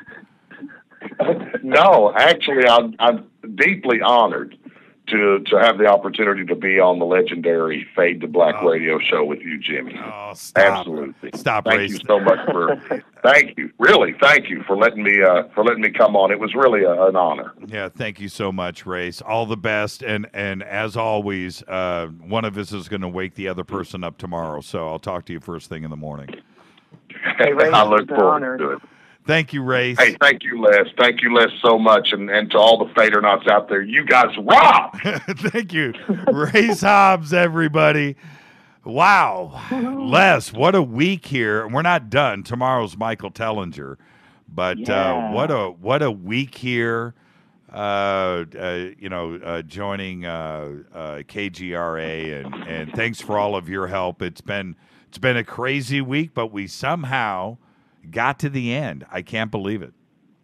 Nothing but good, brother. Nothing but good. As we've been saying on, Twitter, first the world, then the universe, my man. Is that the new one? Yeah. First KGRA is the world. I can't. We're going to take over the world first and then the universe. There you go. We're up against it, Les, so I hand it over to you. All right, man. All right. Jimmy would like to give special thanks to Jason Martell and Race Hobbs. Thank you to all the Fadernauts who phoned home tonight as well. Fade to Black executive producer is Rita Kamurian. Show is produced by Hilton J. Palm and Mark D. Kovar. Special thanks to LJ3, that's me, Renee, Jonas, and Mark. Announcers are Steve Harder, Gene Vito, and Mark D. Kovar. Faded by Dale. Webmaster is Method of Signaling. Music is by Doug Aldrich. Intro by Spaceboy. Visit him at spaceboymusic.com. Fade to Black is produced by KJCR for the Game Changer Network and now syndicated at KGRA. And with that, for Fader Night, Jimmy and I are out of here. Thank you so much, Les. This is Fade to Black, Fader Nights. I'm your host, Jimmy Church. Tomorrow night, Thursday, Michael Tellinger right here. I want everybody to be safe. See ya.